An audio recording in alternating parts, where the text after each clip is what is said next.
All right. You guys let me know when you can see and hear me. I'm just going to have some coffee.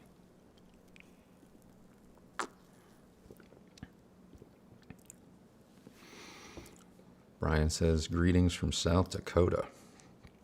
South Dakota? South Dakota. Brian Ruby's in South Dakota. KJ says, we are good to go, and says, hi, Katie.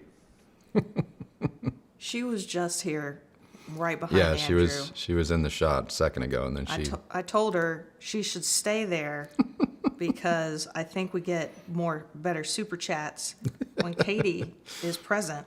Yeah. She's like a boost. Serotonin boost for everybody. Yes. All right, people are filing in. We've got Wirehead with us. We got Dwayne. Hi, Dwayne. Mr. J. Davis. Paul. Pete M. says, this is going to be fun. Well, Pete M.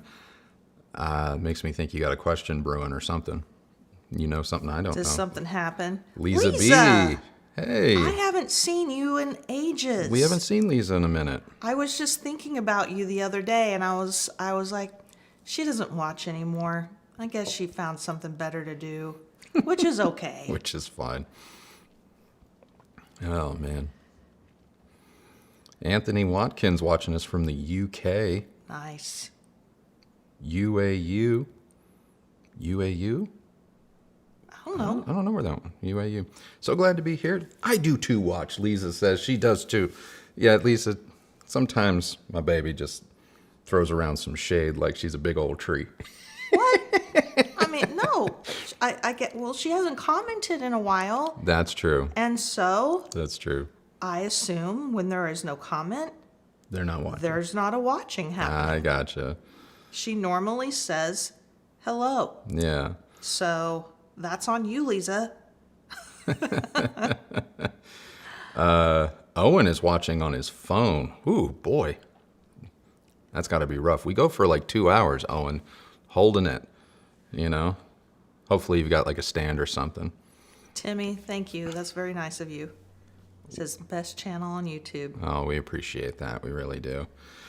Oh, my goodness. I think I got everything done this morning before we went live. Did you? I think so. I just woke up. Yeah, you did. You just woke up. I've been up since 5. Had to take the Katie for a walk. Katie and I are on a new routine. So we got a treadmill. We're going to get to all the hi-fi, I promise. But we got a treadmill, 2 weeks ago? I think we've had it now 2 weeks. I think so. Yesterday or something like that.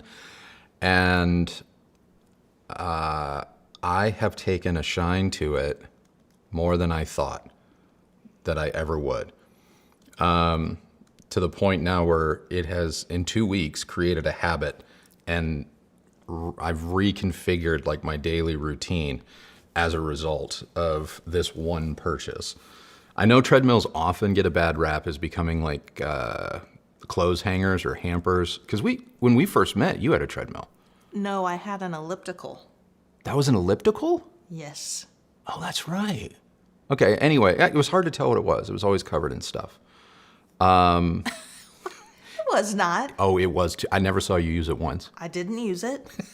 I will admit to that. I did not use it, but I don't recall hanging things on it. No, there were clothes and stuff, like blankets, pillowcases. No one cares. No one cares. Get back to your story. Anyway, so we bought a treadmill for the gym, which is slowly but surely coming along. We're starting to learn the things we want versus not want.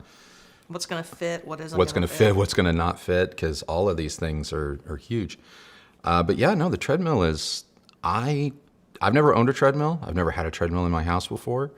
So I had no expectation other than I was going to force myself to use it. And now I enjoy using it. Like it's almost like a coffee break at times, or...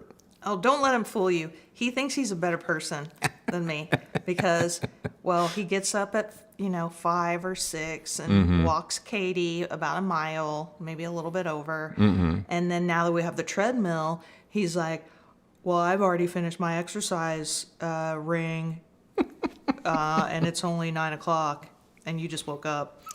And I'm like, "No one cares. Yeah. I get it. You're amazing. You're the better person." I like it. Yeah. I've been using it too. It's a Nordic Track something another. Nordic Track Commercial 1750 is what it is. Not sponsored. Not sponsored. We get no. I would take that sponsorship. Oh, I would too. In fact, Nordic Track, even though I'm a paying customer, they never served me ads like on social media until like in seriousness until after we purchased something. Now they're serving me their like flagship treadmill that I want. Like I don't want to like have it to keep it, or maybe I do if they were to send me one, but I just want to. Now that we've had this experience with what is arguably a really nice treadmill at, the 1750, does everything that I would ever want it to do. But now I'm curious, like, how does it get better? Because you got like Techno Gym treadmills that are like 13 to 19 grand. And then this flagship Nordic Track one is like 14 grand. And so, yeah, it would, it would be interesting, I think, to experience that. I've been walking through Italy Yeah. on this series with these two instructors, Trainers. Husband and wife team, and I have walked through Cinque Terre, I've walked through Rome, I've walked through Florence, I've seen it all. It's been pretty fun. I do like it. Like it. It's a nice change, and it's so hot here right now. It's hot in the desert. Like in January, I was getting up early. I was just as good of a person as Andrew. I was getting a walk early in the morning and then doing one in the evening, but it's just impossible. Yeah. But anyway, enough of our journey on our treadmill. That's just the first side quest of the day. We have to start with the first side quest of the day. But I want to start here with Phil Moore's question, because I think this question is making the rounds, because it's not that I don't believe that you're original, Phil Moore. It's just I've heard this kind of question referenced lately. I think you're meaning to say, do we think speakers have or will peak? Are there any other speakers that are, say, 10 to 15 years old that still smoke the modern alternatives or versions? And to be honest, I had this conversation. I don't know if you were in the room, babe. You might have been out running errands when the Wilson team was here setting up. Yes, I had to leave during that. But we were actually chatting about that in a very strange, like non-Wilson way about like the longevity of speakers, because one of the questions that I know that when the Wilson review comes out, it's still in the works, guys. It's not going to be like in 2 days. One of the things that we're going to have to obviously discuss, the elephant in the room, is like what do you get for your money? And that got us onto the topic of speaker value over time, and then we got to talking about like Wilson starting up like this certified use program, very similar to automobiles, where they're reconditioning and like certifying older Wilson speakers and bringing them back, or making sure that they're at factory spec before they're resold through authorized, dealers and stuff like that. And I was like, wow, that's really cool. Because the truth be told, if you have something, I'm going to stay on the topic of Wilson, right? If you have a Wilson that maybe you bought 10 or 15 years ago, it's still a top flight speaker today, assuming you've taken care of it, assuming you haven't, put it in, used it outside or mothballed it or whatever. But if you've been just playing it every day, enjoying it every day in a climate-controlled environment, it stands to reason that it's as good as it was 10 or 15 years ago. And so when you play the tape back and you go, oh, that was a $15,000 speaker, it must be nice. Well, but if you've had 15 years of uninterrupted use of it, and it's never made you once look through a page of a magazine or social media going, you know what, I'm willing to bet this is better. Well, it's cost you $1,000, maybe less dollars a year to own. And that number is just going to keep going down and down and down versus a speaker that maybe today, you can go out and buy and everyone agrees it's a good value. It's a good speaker. It's $3,000, but you're only going to have it for 2 years or so because you're going to get that itch. You're going to be chasing something because at $2,000 or $3,000, you were making some concessions. You stretched your budget for the day, but you were making some concessions and you knew that you were always going to upgrade. Well, that speaker, pound for pound, year over year, actually it cost you more than something like a Wilson. So it was just a really interesting conversation that I've been thinking about a lot lately.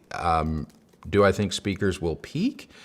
I don't know what peak means because every year, every couple of years, they always seem to find some new THD distortion figure to hit or some hyper frequency that they can reach to, subsonic frequency that they can reach to. There's new cabinet whatevers, and that's all very well and good, and that's interesting. But does that discount or take away from something that was made 10 or 15 years ago? No, because between the goalposts of where people listen, it's not that speakers have peaked. It's just that, let's be real, like there's frequencies that are much more appreciable every single day through the widest range of content. And those frequencies have been able to be hit at a high level, for some time. So yeah, that's kind of my take on it. I personally would rather have a 10 or 15-year-old pair of, say, Wilson Watt Puppy 5s or Sophia 2s over, nothing against, say, a Polk R700. Nothing against it. It's a great speaker.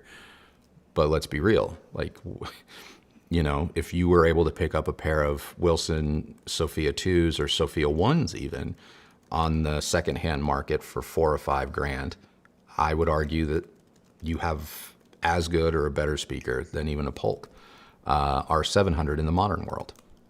So,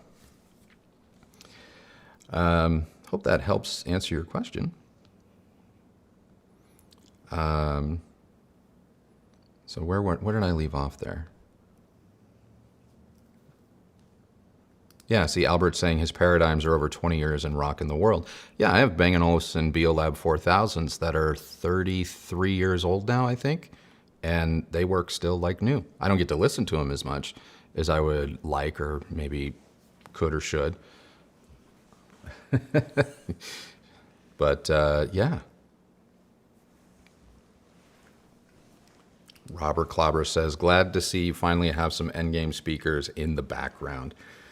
What is it? What does it mean, endgame speaker? Because truth be told, I could be endgame on a lot of speakers that I've had over the years. The game doesn't get to end for me because this is kind of the gig, and it's part of the job. So an endgame, boy, that is a what did you miss? Oh, endgame is definitely one of those moving goalposts in hi-fi, because I could sit there and say, yeah, the new Wilson Watt puppies are endgame. And there will be a percentage of the audience that's like, now he gets it. Now he's starting to understand. But there will be an equal, if not maybe larger, percentage of the audience that's like, okay, signing off because he's out of touch, he's this, he's that. And so at the end of the day, you just got to do you, like what you like. So, oh, got a super chat. We had a super chat that came in. This super chat comes from the couch next to me. Buy yourself another t-shirt, money. If you could take me somewhere. Oh, this is such a loaded question.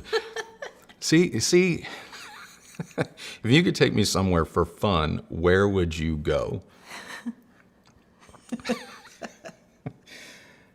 Well, being your husband.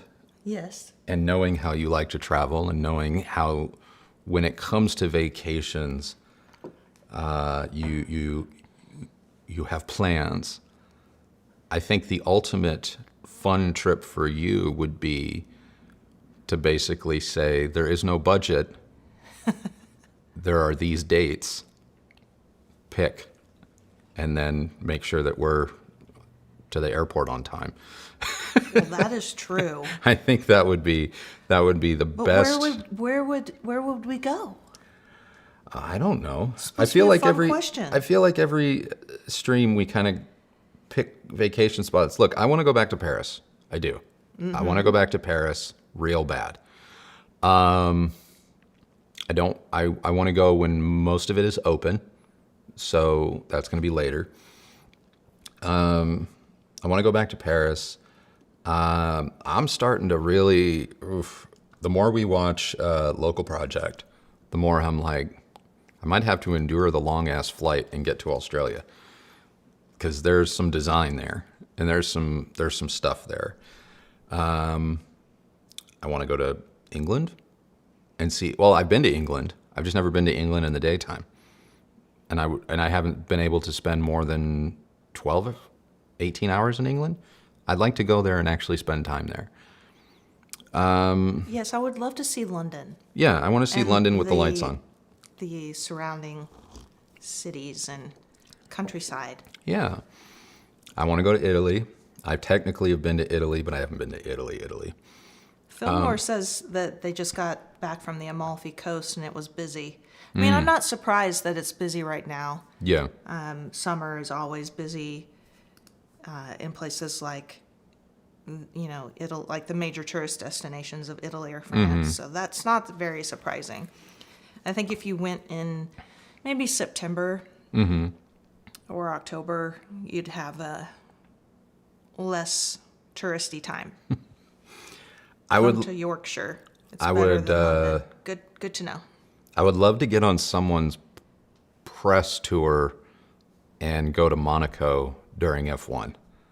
I know I can't afford to go to Monaco during F1 on my own dime, but if, someone wanted to pick up the tab for that, boy, that would be fun. That would be so much fun.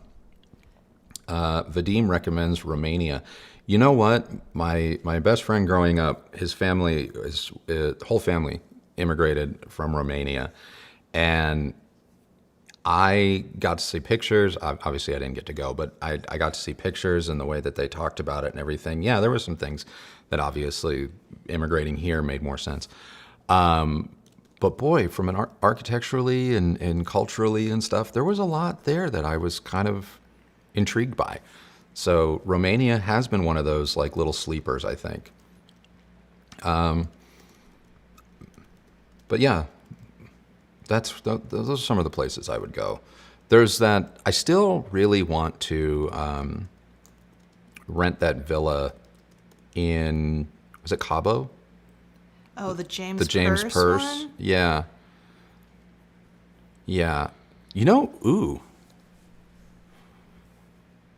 That would be a great space for a meetup. The one with the theater, the James Purse Theater. That would be a cool place to do a meetup. None of this. God. How many people would be willing to travel to Cabo San Lucas to hang out for like a weekend? We'd have to limit it to like 20 people. Yeah. Tops. But boy, that could be fun. That would be a blast. And there's a theater in this, a multi-seat, probably 20-seat theater in this villa or house or whatever on the beach. But it comes with like a staff, so there'd be like, our meals would be cooked, and we could just sit and talk about life and have fun. Ooh, I never thought about that. I never thought about that place as a venue for a meetup. That would be cool. That would be cool. All right, I see that I've you got me sidetracked, babe. Well, that was the plan. That was the plan. Clem says, having to make a live this time. Hope you guys are well. Thank you, Clem, for the support. Really appreciate it. And Scott, member for 2 years, says, thank you for the great content. Hope you both and everyone watching is doing well. And we feel the same way. Thank you, thank you, thank you. Really appreciate that, guys. I saw another one here that was a good question. Japan. Japan is another one that I've been very curious about. Japan is absurdly cheap at the moment.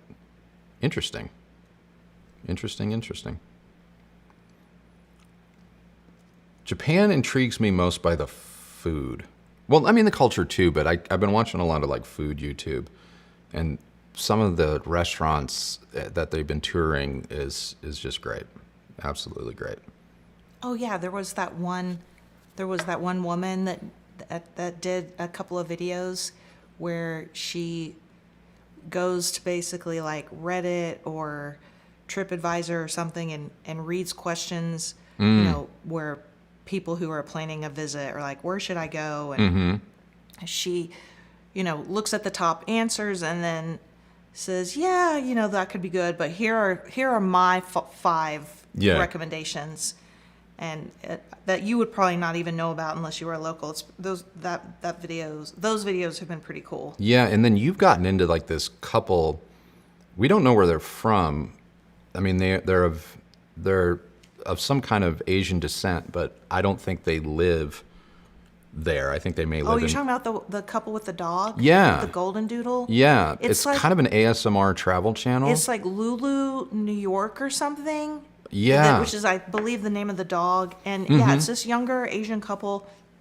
You really don't see their faces much. And everything is subtitled, so they're not talking, or there's no a camera where they face the screen. But they live a charmed life, I can tell you that. That and the French girl that you've been watching lately. Oh yeah, the young girl. I think she's from Madrid. Oh, is she? I thought she was from France. No, she's from Madrid, but she spends a lot of time in different parts of France and Spain. And yeah, they're just, I guess some people would call them influencers or whatever. And yeah, they vlog their travels, and I think that would be so much fun. I think that would be fun. Wirehead, cup of coffee money, appreciate it. We ended up having, I don't think we had to, but we went on a stretch about 3 weeks ago where for whatever reason our coffee was not tasting good. And I was troubleshooting it left, right, and center, trying to figure out why after all this time, like, we were not getting good coffee out of our machine. And we even bought a new machine to rule that out. And I think we're back. I think the coffee's back. And I have to admit, the upgrade to the Breville machine that we had for 5 or 6 years, we bought another Breville. But it's the model above it, or just the new version of what we had from 5 or 6 years ago. And it's great. It's great. I can't recommend it enough. And it's funny. I believe we spent less on the new machine than what we paid for 5 or 6 years ago for the old machine that does less. So Breville bringing the value. Okay. But Wirehead, appreciate the support there. Mel, love you guys. You plan to review the Wharfdale Evo 5.2 stand mounts. I have the 4.2s, and there are hints out there that they're so much better. And I've also been an F1 fan since 1986. Truth be told, and I'm not trying to put anyone on blast, but we had a bunch of stuff supposedly lined up with MoFi, who is the distributor, at least here in North America, for Wharfdale, that involved quad and a bunch of other stuff. Nothing ever came to fruition. Like, it never showed up. So I don't. I mean, it took forever to get the. What was it? Was it the? What were the last speakers we reviewed? Was it the MoFi? The 888s. Yeah. The towers. Yeah. It's just, I don't. There are some companies, some brands that are on top of it, and then. Yeah. And then sometimes, things change. Really, I think it's the person who's in charge of the logistics, handling all of the logistics, and the reviewer outreach. Since that changed over, things have changed. So it takes a lot of reminding and kind of like, what the fuck? There's the first F-bomb, folks. We made it. We made it 20 minutes. Anyway, to get things to actually happen. So that's the reason why you don't see as many MoFi represented brands. Yeah. It's not for a lack of asking. Like I said, we had put in a wish list and we'd even gotten confirmation, like, this is what we're going to do. And they said, yeah, we'll send that stuff. And then that was like 6 months ago and nothing has shown up. So I don't know what's going on over there. Obviously, you guys know neither Christy or myself have anything against Wharfdale. You know, big fans. So, yeah, to say, are we planning to? There's nothing on the schedule. Would I like to? Yeah, I would take a look at anything that Wharfdale makes that's new and exciting and potentially better than what they had before. So I thought we had reviewed one of the Evos. yeah, back in Austin, we really liked it. Did they come out with a new one? Yeah, there's a whole new line. Oh, you mean like, well, how new are we talking? Like 3 months ago, 4 months ago. Oh. Yeah, no, we don't. They don't contact us Oh, anymore. yeah, so that's on them. That's on them. John, if you're watching, WTF. Yeah. So hope that helps, Mel. Here's one. Just checking in. Love the channel. Buy a croissant on me. We have some croissants in the freezer. Guess what? I'm going to make the croissants at lunch today. You are? That's what I'm going to do. Okay. Because there's 2 croissants in the freezer that I have to bake. So we're having that for lunch. Yeah, we get them at Whole Foods. They Yeah. have some that they freeze. Mm-hmm. And that's worked out pretty good. Yeah. Yeah. Oh, it jumped on me. Clem writes, when you get a new pair of speakers, what's the first song you play to get the feel of them? I know you have your go-tos, but what's the first one? Assuming Christie's is Sabotage. I have got to say that historically, this isn't always true, but the majority of the time, it's one of 3 tracks for me.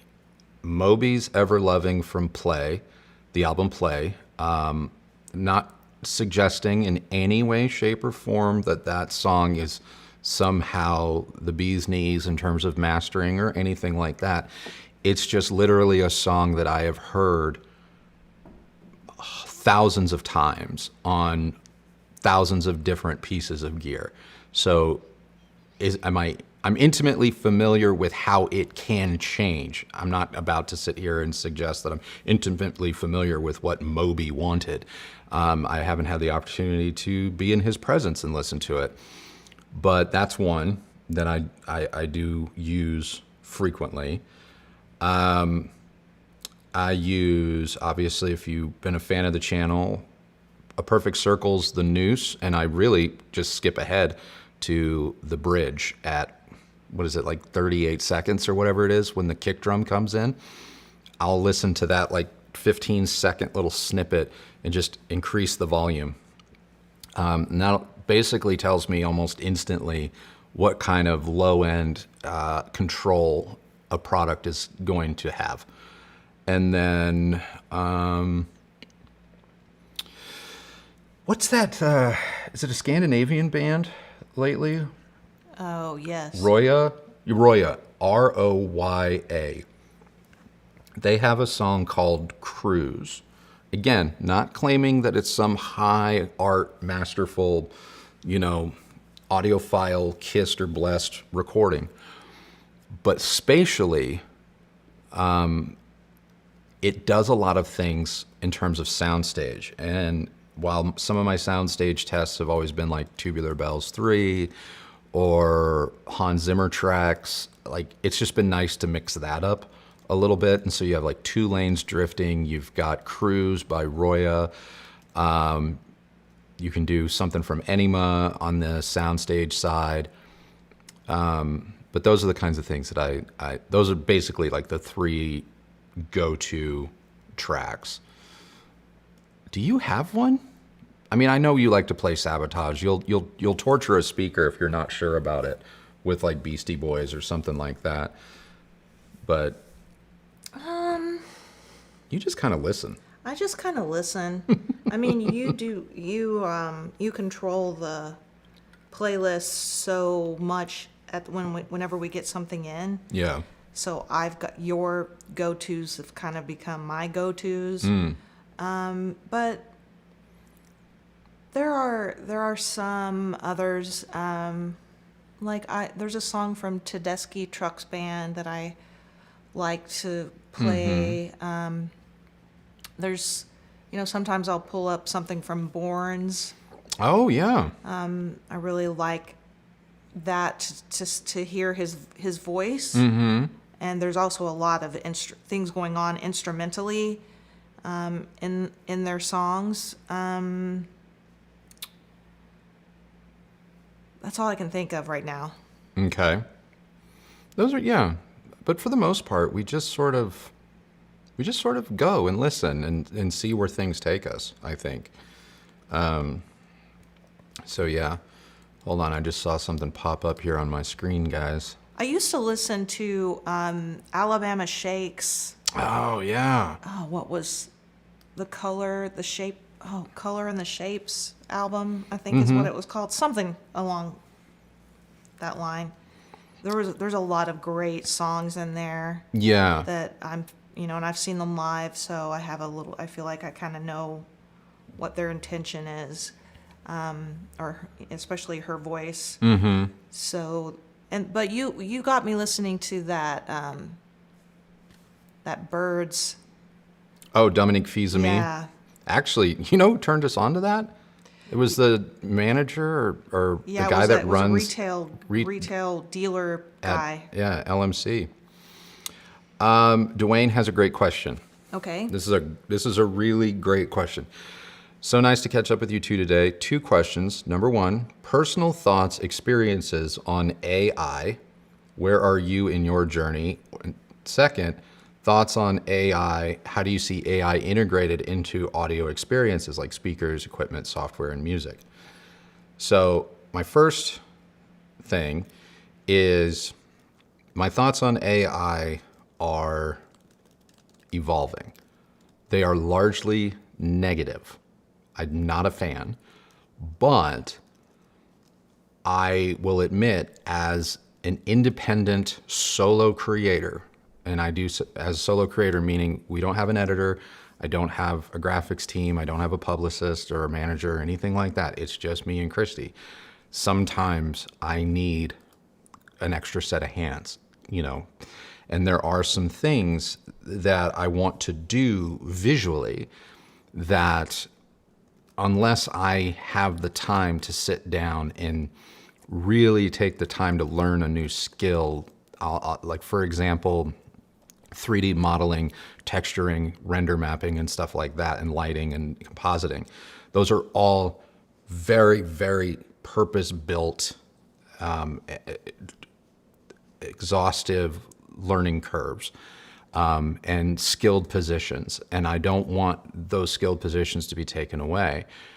But as an independent creator, if I want to try and illustrate something for you guys, or I want to elevate, say, a room rendering that I have created in a 3D software, but I want you guys to see it beyond a wireframe or beyond a very basic shader mapped graphic, then AI in that sense can be hugely beneficial to people like me, because I can take a 2-dimensional drawing that I literally make, or a 3D wireframe that I make inside drafting software that I know how to use, go into AI and say, and touch on a surface and say, hey, make this drywall, hey, make this a wood floor, make this a window looking out at this, And so AI helps me to assemble assets that I've created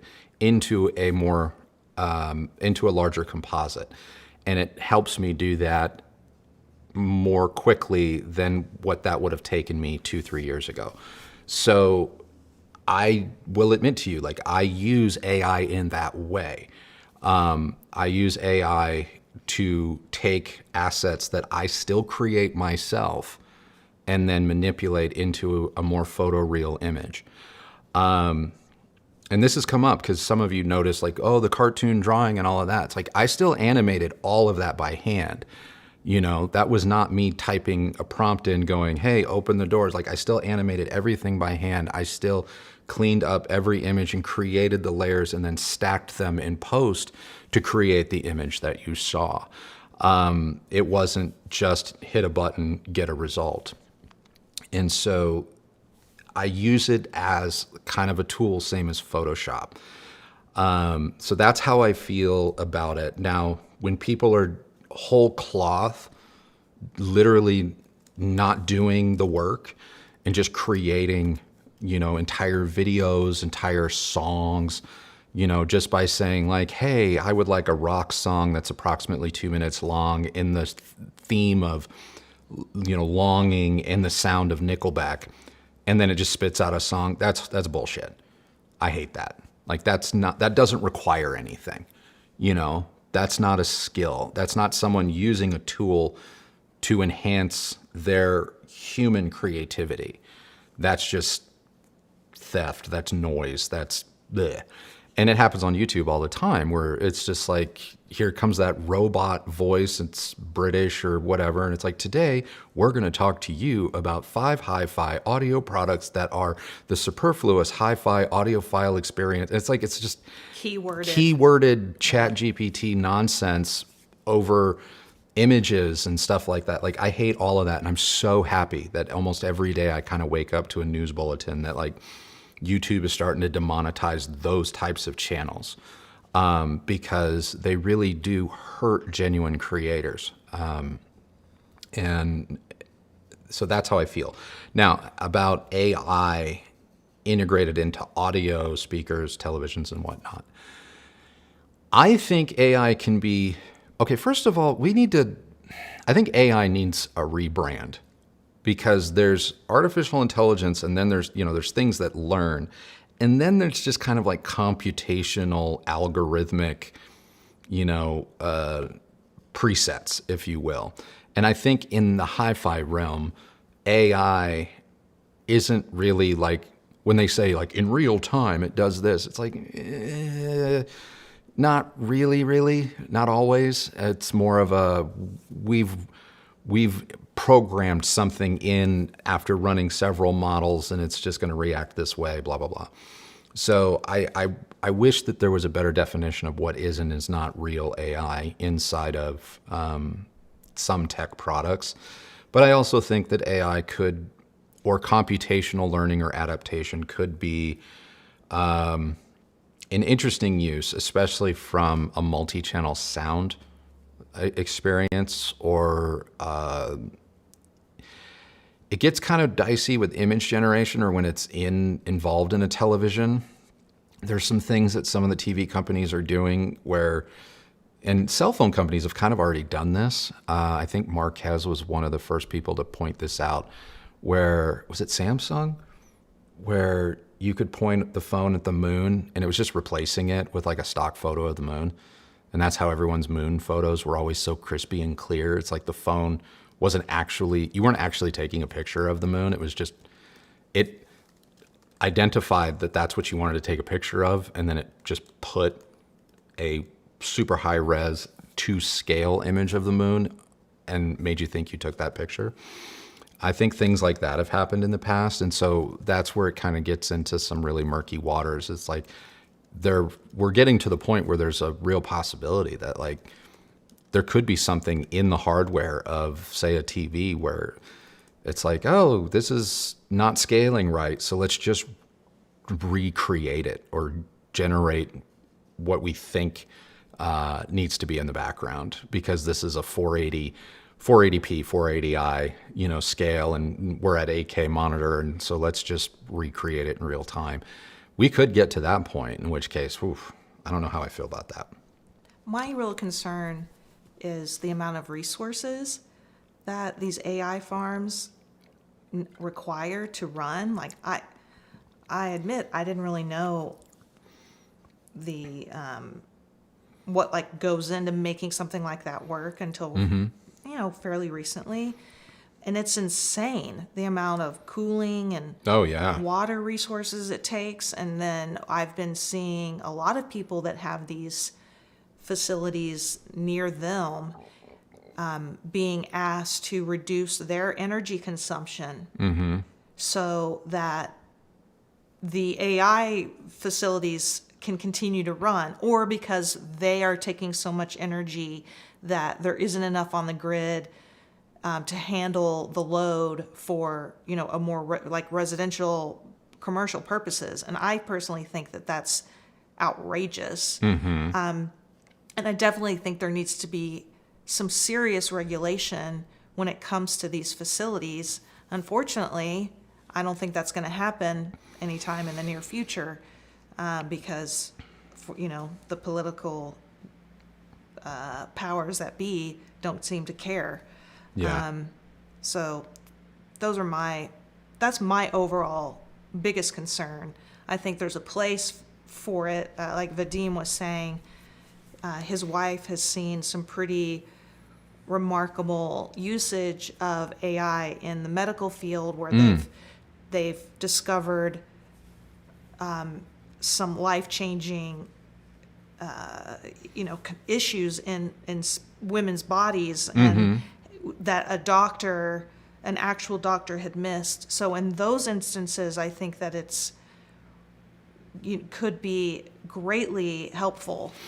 But I know that somebody mentioned the Bigfoot videos that are on TikTok right now. Yeah. Like, those are funny, and I've laughed. I'm guilty of saying I've laughed at them, but I don't think we should be using resource hogging for stuff like that. Yeah. That's just maybe, I don't know if you. No, I agree with you. Like, I admit the first time I saw one of the Bigfoot videos, like, I laughed because they're funny. But we have to understand, like, that's just an algorithm that's looking to see what gets a reaction. Because now if you go on TikTok, there's not just one Bigfoot channel. There's like 1,700. And now there's beavers. And now there's George Washington. And it's just a machine. It all gets regurgitating. Because, yeah, and there's like babies, a couple, but they're rendered as babies, like discussing things in the front seat of a car. And now there's different babies discussing things in the front seat of a car. And it's like, at some point, like, we're just being entertained by a computer, and there's not actually anybody behind it, because it's just learning what our proclivities are and mimicking and repeating it so that it meets its mission objectives, which is engagement, time on site, blah, blah, blah. And that's not art. That's not creativity. That's not anything. That's the definition of a drug, really. And that I don't care for. I don't care for. But as a tool, as a thing that can assist, humans in an endeavor, sure. I mean, we kind of felt the same way when computers first came out, or like the internet was first here. It's like, oh, this is going to be this, that, and the other thing. And while, yes, you can argue computers or the internet have had negative consequences, they've also had tremendous upsides. It just takes responsible people and good stewards of the technology to see it through. But unfortunately, we don't appear to live in that society. That's my final thing. And you kind of said the same thing. So, Bodie McBoatface. That's like still one of my favorite screen names. Can you get 3-dimensional or spacious imaging from any of Klipsch's speakers? Sure. I don't know why that's in quotes. 3-dimensional or spacious imaging from any Klipsch. Sure. You can get imaging almost from any speaker. Yes, some do it better than others, but imaging is a direct reflection of proper setup and relationship between the speakers, your room boundaries, and the speakers, and your listening position, and your listening position to room boundaries. But anything that generates sound, especially... Sorry, Katie. especially in stereo where you are getting left information and right information, and then your brain is combining that. Sorry, Katie just had to shake. Your brain is combining that into a coherent, singular, audible image. Yes, you can get imaging out of that. I would be very curious as to why you haven't gotten that from a Klipsch speaker. I think it's just this proliferation of people who say Klipsch sucks. Okay. You know, I really do. I mean, if you, and you can correct me if I'm wrong, Bodie, but I would be willing to bet that the majority of when people ask questions like this, it's because they've been overwhelmed by voices, most often in a forum or maybe even a comment section like this one, where they're just told, "Oh, that sucks. Don't waste your money." And it's just unfortunate. Klipsch makes great speakers. Are some of their speakers better than others? Sure. Of course they are. I mean, I think that would apply to a lot of brands. Yeah. You know, but this idea that they're garbage, you know, is Yeah. stupid. Yeah. Steven writes, would Martin Logan B1s be okay to pair with a WIM amp? B1s. Which one are the B1s? Forgive me, guys. Hold on.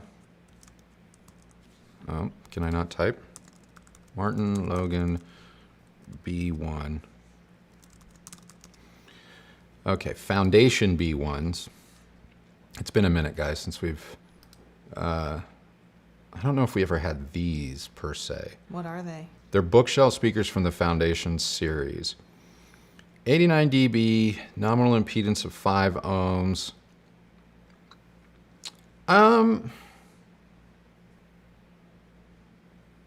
Will they work with a WIM amp? The newer WIM amps, in my experience, more than likely they will. At higher volumes or with complex music, the nominal impedance of 5 ohms could become problematic because that makes me think that maybe it dips into the 4 ohm territory, maybe high threes. And those WIM amps or those TI-based chip amps, regardless of what people say, don't really like those lower impedances all that much. Now, if it's just for a few milliseconds or whatever, it shouldn't be too big of an issue. I would say as long as you temper your expectations, keep the volume probably below 80 dB in room. Not to say that the amp can't drive the speakers to louder levels, but at those louder levels above 80 dB in room, that's where you may start to notice the amp struggle. But between the goalposts of 40 to 80 dB with most music, you're probably going to be okay. You're probably going to be okay. Will it be the best thing ever? I don't know, but it should work. At 48 hertz is their maximum extension down low. If you're a bass head, you're definitely going to want a sub. But that's about all I have to say about that. Should work. So, boy, this conversation is about AI. Boy, Dwayne, you hit on a hot topic. Coffee connoisseur, appreciate the support. I'm not seeing a question attached to this, so thank you.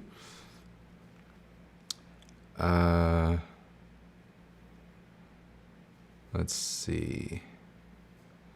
Okay, I think I'm all caught up. Now we're talking about... Oh. What? Oh, here's Coffee Connoisseur's question. My bad if I missed that. Thinking of upgrading my hi-fi. Deciding between Piega Coax 611 paired with Hi-Fi Rose or Biolab 28s. Okay, let me go to the Google machine real quick because I want to make sure that I'm looking at the right speakers. Coax 611. Now, full disclosure, I have not heard a Piega speaker in this home, and I've never heard a Piega speaker actually outside of a trade show. So Coax 611. Featuring groundbreaking technologies. Just take me to the 611, please. There it is. With a hi-fi Rose. So this is a passive setup. Okay, the 611s are $20,000 a pair. Hi-fi Rose is going to run you another 3 to 5, assuming, well, it depends. If you get the RA180, that's $7,000. So now we're at 27,000. If you get the RA280, then you're at about 23, 24. Sonically, I can't. I would be going too far out on a limb here to say that one would be better than the other. I will just say it really is going to come down, from my perspective, it's going to come down to what kind of system do you want to own and what kind of experience do you want to have. If you are one that's not likely to be happy and want to make changes or updates or tinker or play around, then you should go with the passive setup and get this very high-end thing, the Piega, because at 19 grand plus 2 to 6, depending on your amp, plus a streamer, plus cables, plus, you're still going to have the flexibility of chasing whatever itch comes your way. Whereas the Beolab 28s, you are buying into an ecosystem. You are buying into a way of listening that takes the guesswork out of the equation. Now, on a personal note, I know which one I prefer in terms of an experience, and that would be the Beolab 28s. You know, their looks, their style, whether you like Bang & Olufsen or not, notwithstanding. Like, I just prefer the simplicity of less. And with the 28s, not only are you getting comparable speakers spec-wise to the Piegas, but you're also getting a built-in amplification, built-in preamps, built-in streaming. You're getting the entire system with your purchase.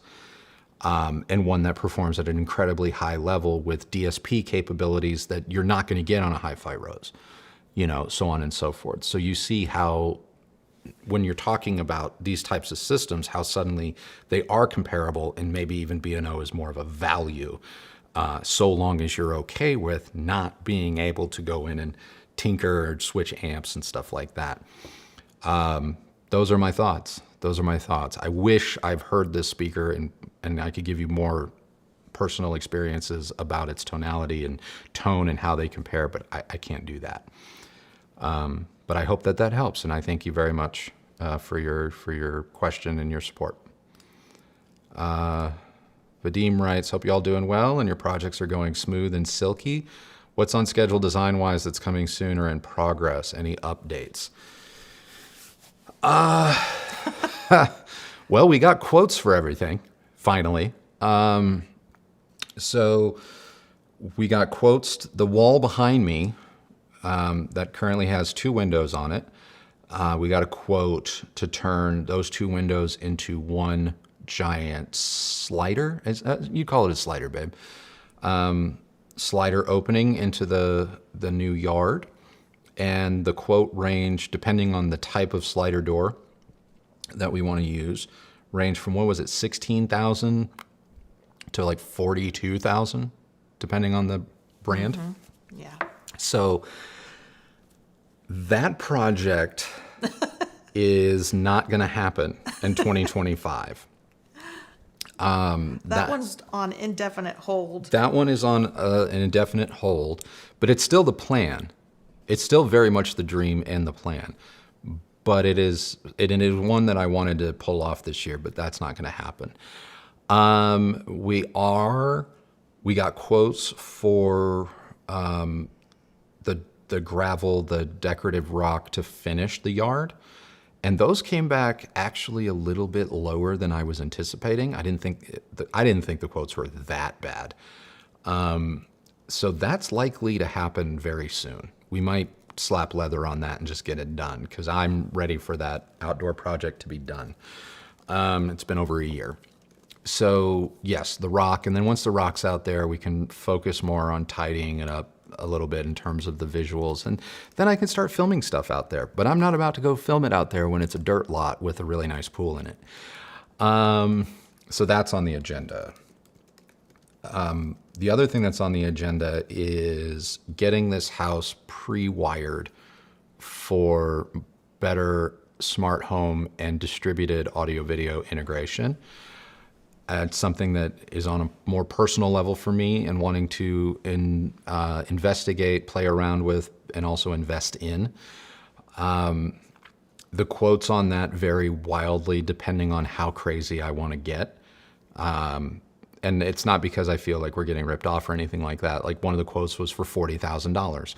Another quote is for 10, another, and so I'm trying to figure out like, what do we absolutely need to get started, and then create a roadmap for where to go incrementally year over year. Because we also need gravel in our yard. I said that, babe. Oh, you did? I'm sorry. That was I'm number two. I'm listening to you. I'm halfway listening to you and also reading comments. Okay. So We already spoke about the gravel. That was well, we really need it. yeah. Gravel will So likely I happen. emphasize Yeah. that fact. Gravel will likely happen sooner than later. Our house has no hardwired network, anything. We run everything mostly wireless, or I have literally 100-foot Ethernet cable that I run to our router when I need a hardwired connection for super fast. So we need to correct that, and we need to correct it sooner than later. But yeah, we those are the projects right now, and then once we decide which ones are going to go in what order, then I am going to start tearing into this room myself and doing skim coats and repainting and stuff like that to dress it up. And then we have a couple pieces showing up in August, furniture-wise, that were ordered back in like January or February, that are finally showing up in August. So there's going to be some changes happening in the next 60 days, for sure, for sure. By hook or crook, they have to happen because stuff is showing up.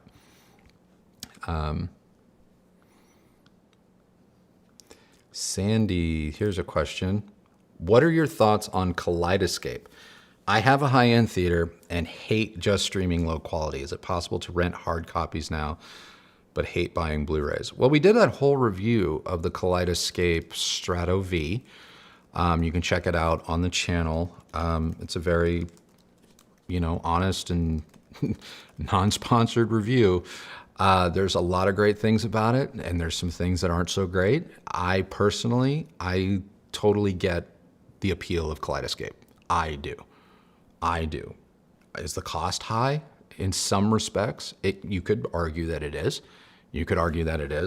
As someone who got the good fortune of living with it for several months, I believe the costs are totally worth it. Completely worth it.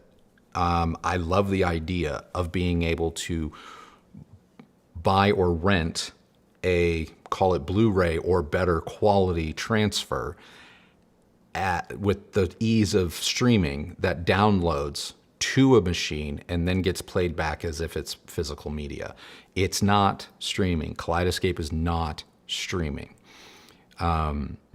There is the physical data on a hard drive that you are then accessing, just similar to a disc. So in that respect, it's pretty awesome.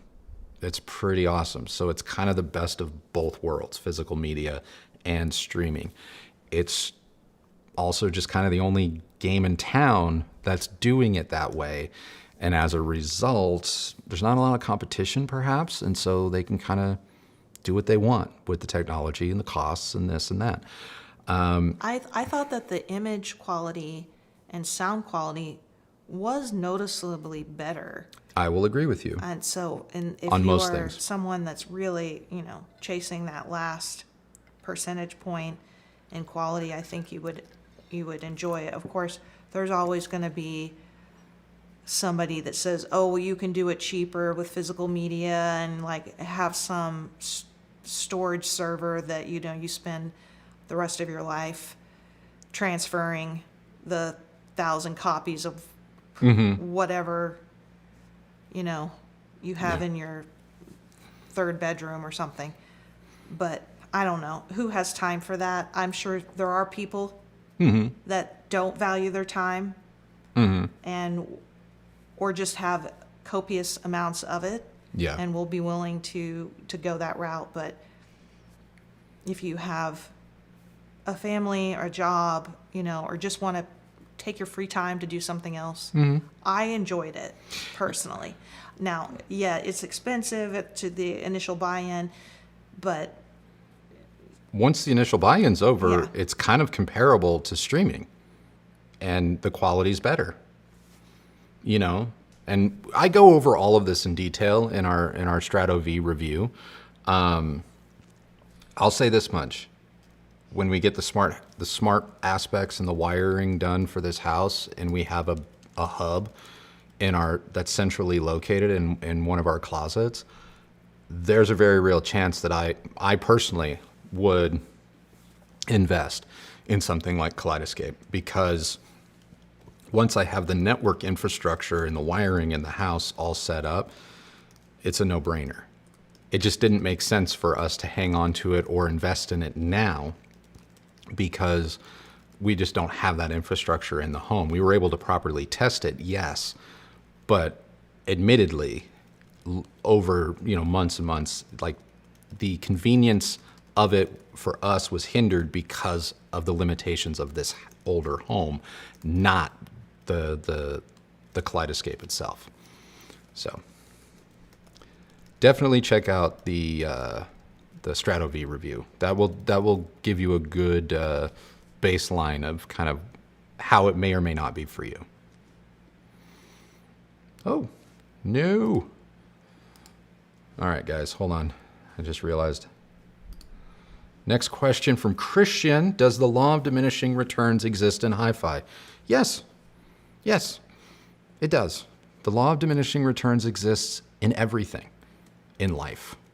Just understand that the law of diminishing returns, like everything that isn't, say, oxygen or food or water, is subjective. And that's the part of the diminishing returns argument that I believe people lose sight of. And they think that the second you say something, and you use the term law of diminishing returns, everyone's on the same page. And that's not true, because while law of diminishing returns exists in hi-fi, as it does everything, what that quote law is, or at what point that law kicks in, is relative to the individual, the experience, their level of experience, their ultimate goals, things like that. And so it's important to keep that in mind. For example, I will go on record, and have gone on record, as saying the Beolab 90s are arguably some of the best loudspeakers ever made. Now, they cost $200,000 a pair, or $211,000, I think, now with tariffs. $211,000. We have Beolab 50s at $50,000 to $75,000, depending on where you live and tariffs and blah, blah, blah. For me, they represent the law of diminishing returns. I won't go into any more detail than that, but right there is where, for Bang & Olufsen, the law of diminishing returns starts to take hold. Are the 90s better? Yeah. I mean, there's a lot of objective ways of looking at them and saying, coming to that conclusion. But can you be happy with 50s? Absolutely. Absolutely. And the Wah Puppies behind me, you could argue those are the law of diminishing returns for the Wilson line. But to someone that's like, okay, well, I don't have that to spend, well, then I would take you down the road and say, well, I've had experiences with, let's call it Polk's Legend series, which maybe they don't make anymore, I don't know. But the Legend series was on average $2,000 more than the Reserve series. Well, the Reserve series for me in my experience, having heard both lines and put them side by side, the reserve series is where the law of diminishing returns kicks in for Polk. Now, is the R700 where the law of diminishing returns kick in for all loudspeakers? No. And that's the difference. And that's the quantifier that I believe is often missing from the law of diminishing returns conversation that permeates hobbies in general. So, Santiago, thank you. I don't see a question here. Let me jump over to this side to see if maybe I missed it. I didn't see one. Sorry, there's a message above. He writes, Santiago. Okay, here we go. On a well-treated, dedicated room, paired with Monitor Audio Gold 506Gs and using Dirac, do you think a stereo amp like the Yamaha R2000N would be missed using the Marantz Cinema 30?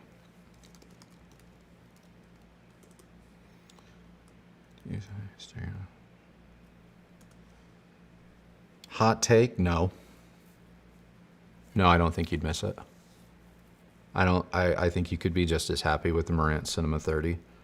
And if you really wanted to chase that 2-channel Dragon, you could always just add a separate amplifier to the Cinema 30, put the Marantz in its like pure preamp kind of mode. Best of all the worlds. You know what I mean? So, no. And I would encourage you to tune in Sunday, because Sunday's video touches upon this type of thinking and questions pretty heavily. And so I go into some pretty good detail there. It's not necessarily Yamaha Marantz focused, but you may get more clarity from Sunday's video. Thank you for your question. I'm glad I was able to still find it. Dwayne is back with another one. What have you guys been watching? Waiting for F1, saw Mission Impossible, waiting for Foundation on Apple. I know you're not a fan, but Andor Season 2? ? What have we been watching? Well, you just started up Season 3 of what, Gilded Age? Yeah. Yeah, I don't know anything about that. It's soapy, I Yeah. know, but I like watching it for all the costumes. The set and design, The yeah. set design is gorgeous. Yeah, it's and amazing. It's amazing. It's just, it's kind of nice to have something that doesn't require a lot of external thought. Yeah. I think we could all use those lately. We just started watching Smoke last night. I had been waiting for that. Now, admittedly, I'm not familiar with the podcast, so maybe if I was a fan of the podcast that the show's based on, I wouldn't be quite so disappointed at the moment. But I was that was like going to save my summer, and I'm already like, whatever. I liked the first episode. I thought the first episode was really good. Mm-hmm. And then The second one. the second one, Yeah. it's like, really? I saw that. Come on. Kind of see a lot of it coming a mile away. But Foundation is something I watched myself. Yeah.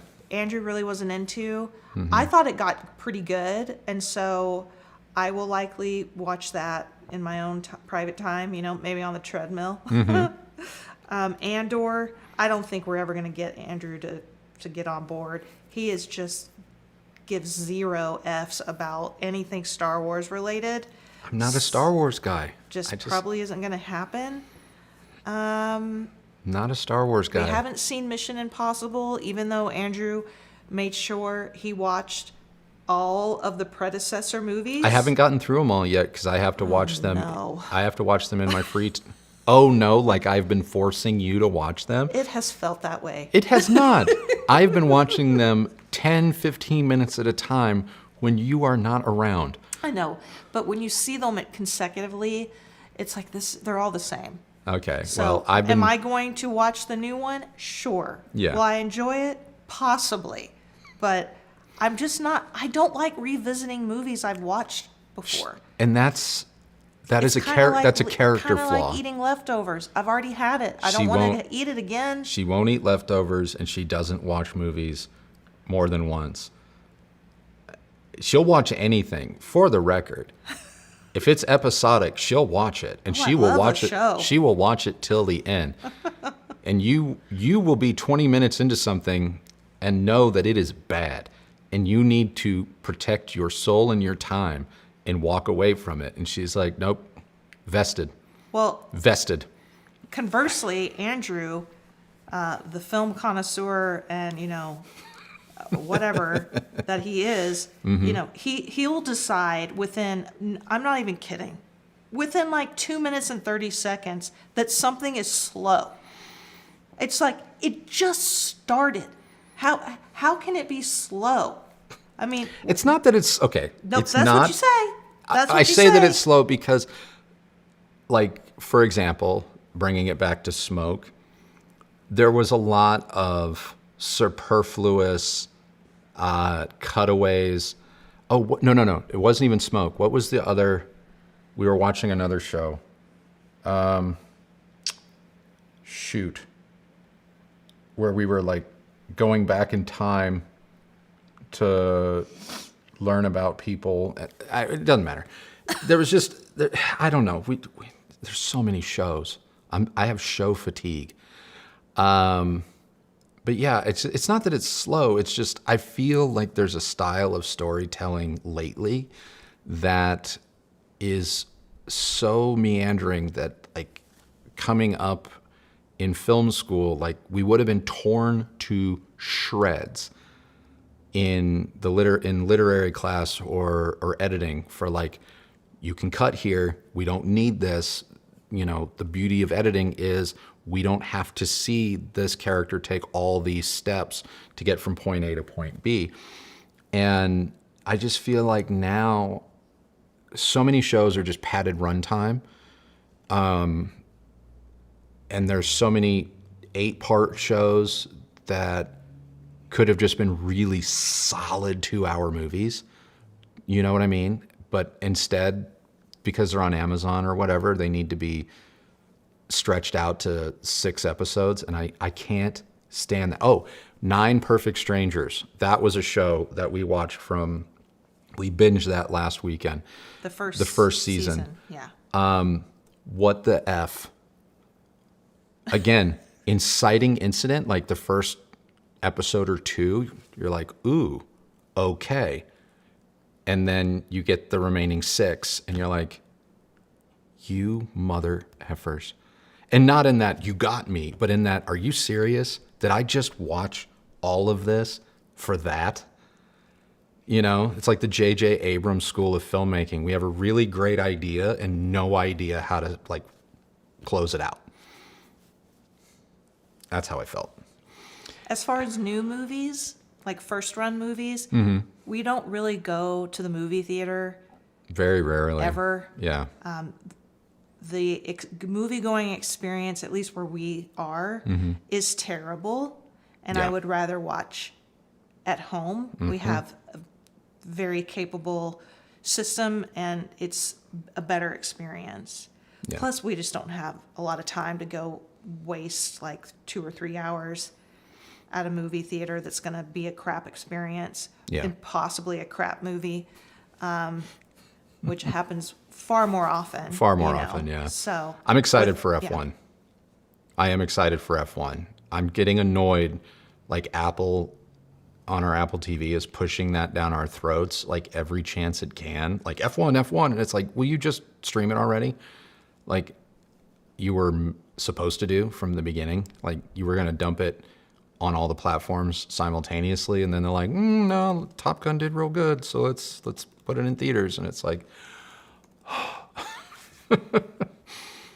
some of us have that experience at home.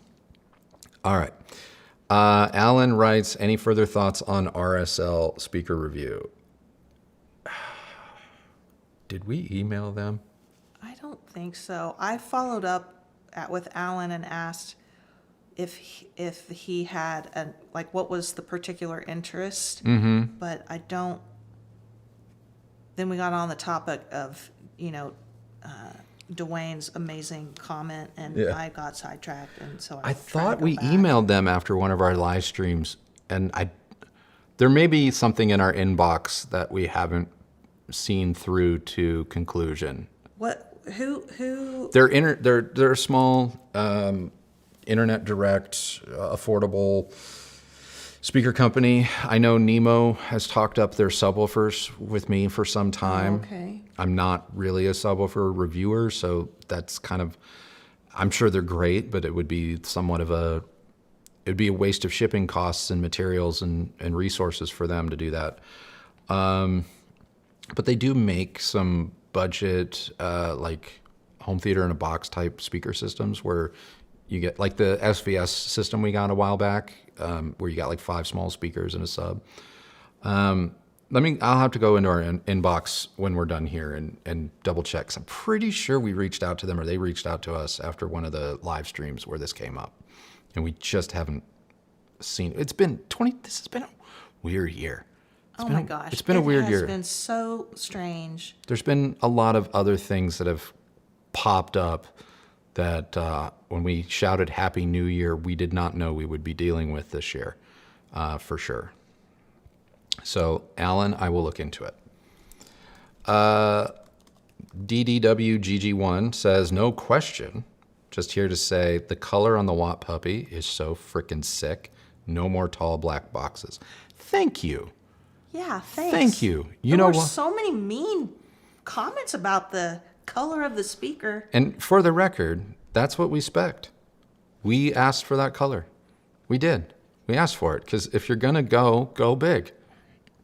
Go big or go Something home. a little bit different. We wanted something different.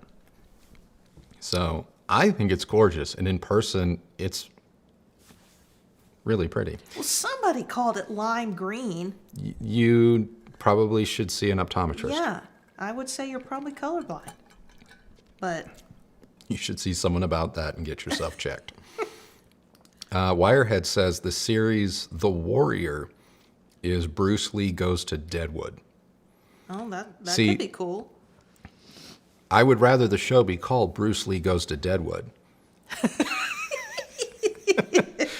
That would be great. because I'm in. I'm in. We're ending the stream. I know what I'm doing for the next 72 hours. Bruce Lee Goes to Deadwood. But no, The Warrior didn't they get canceled? Like, is that an older show? Was Warrior AMC? I think Warrior was AMC. Would like your thoughts choosing between the Class D OSD Nero and the Emotiva Bass X5 channel amp to pair with my Integra 3.4. OSD Nero. I have no clue. Never heard it. Never heard it. Don't know. Let's see if I can Google it and glean any information. OSD Nero. Amplifiers. Who makes them? I mean, I don't have anything against OSD per se as a brand. I'm sure they're fine.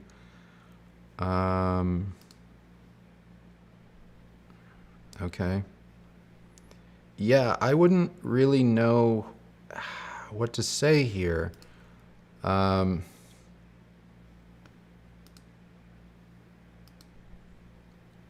This isn't. That's Class AB. I was like, that's not Class D. Where's your Nero Class D? There it is. 600 watts switching. 4-channel. Yeah, I'm not. Are those their modules or are they Hypex or are they? I mean, it kind of looks like a Hypex module to me, but don't quote me on that. I don't know. On that one, I apologize. I don't know. I would go with Emotiva Bass X5, A5, just by default, and that's because that's what I have experience with. I've paired Emotiva amps with Integra processors in the past, and it's been a great pairing. That isn't to say that it is better or will give you, crazy better results than the OSD. I can't comment on the OSD because I have no experience with it. So Emotiva would get my vote by default. Will B&W 702 S3 speakers sound too bro? I think you meant to say bright with Emotiva amp. I mean, the 702 S3 could sound bright. Excuse me, with potentially any amplifier, depending on how you set it up or what your personal tastes lean towards. If you're someone coming from a Polk or a Revel type sound, or historical Polk or Revel type sound, like the B&Ws set up perfectly and driven perfectly, will likely seem livelier than anything. Doesn't make it bad, doesn't mean that it's wrong or it's poorly designed. It's going to have a different tonality than what you're used to. Now, if you've had the 702 S3s for years and years and years, will an Emotiva amp make them suddenly sound more or less of something? No.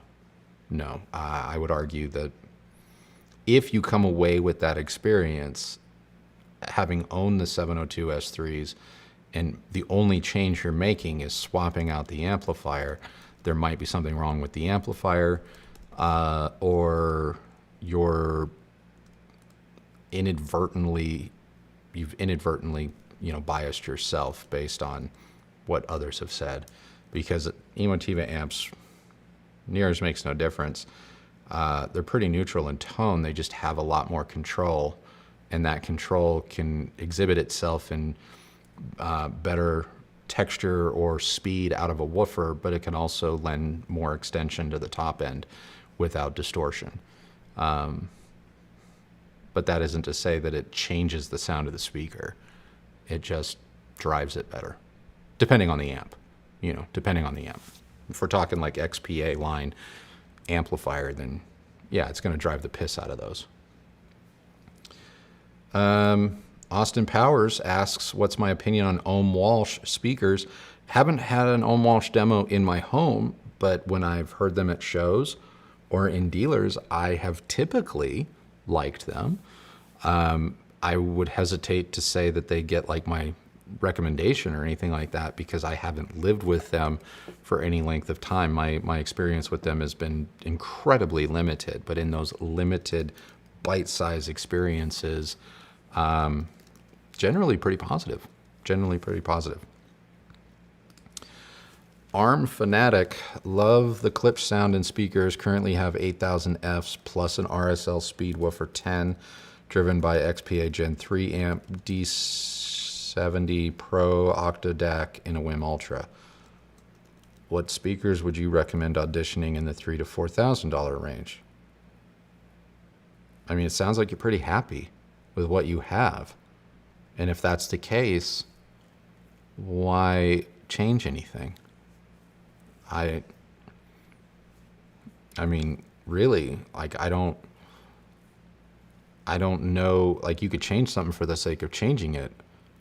And if you love the Klipsch sound, I mean, the only thing that's going to give you that is really Klipsch. There's going to be some takes or variations on it, but I don't know if it will be the same thing. And Klipsch currently doesn't offer something that's kind of a step up from the 8000F at those price points, unless you're talking like secondhand, maybe what is it, the R7 III or R7 IV, whatever they're on. Clem offers a reminder for the Titans, which I would agree. Titans. The SVS Titans. Now, I think the Titans are a demonstrably different, I'm going to argue better speaker than the 8000Fs, and I'm going to argue they have elements of the Klipsch sound. That would maybe be the way to go. That would be the move. Yeah, that's the only thing, now that you mention it, that's about the only thing I can think of that would really kind of bring you elements of what you likely like about Klipsch, but take you up a little bit of a notch. And your amps and everything are more than enough to drive it. So, yeah, good Good assist, Clem and Christy. Saved me on that one. Have you heard Will review Ojai? Is that how you say it? Ojai speakers? That's the Klipsch collaboration speaker. I requested them when they were announced, and I was told we'll look into our stock situation, and then no one from Klipsch ever got back to me.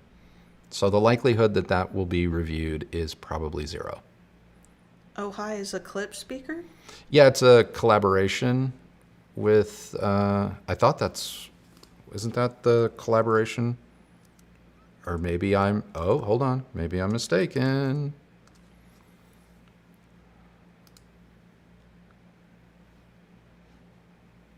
No.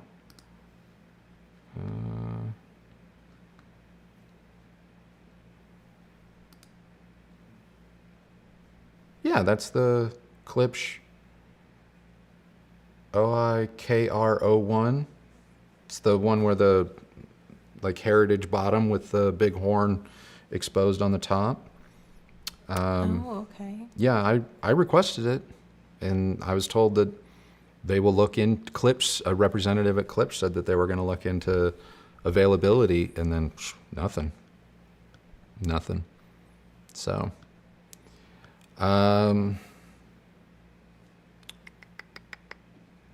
let's see. So yeah, sorry, Scott. I don't know. I haven't heard him, and I would not put money on that we will. Clark writes, I want a KEF home theater but can't fit towers. Any suggestions? I want a KEF home theater but can't fit towers. Well, if you still want a KEF home theater, there are obviously bookshelf models within the KEF line. KEF even makes some of their Q speakers as on walls. And that would be a way that you could have the KEF sound without taking up floor space. So I would steer you towards that. And given the quality and the sound of the new Q Meta line, I think you could start there without needing to go up to the R Meta line at the moment. The R Meta line is starting to get, I don't want to say long in the tooth, but enough of that has trickled down now to the Q Meta, which is newer, that you get very comparable levels of performance. I'm not going to say the same, but comparable, but you now get it for a little bit less money. Now, the finish is not as nice. The cabinet construction is not as nice, so those are the cost-saving measures. But between the goalposts and day-to-day listening, you can get dangerously close now for a little bit less money. So look at some of the Q Meta bookshelves or the Q Meta on walls as a way of getting a KEF home theater built for yourself without towers. Just don't skimp on the sub.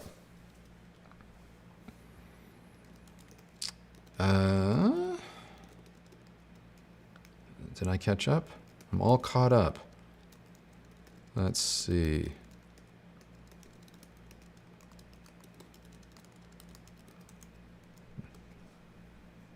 Yeah, Scott was talking about those Klipsch collaborations.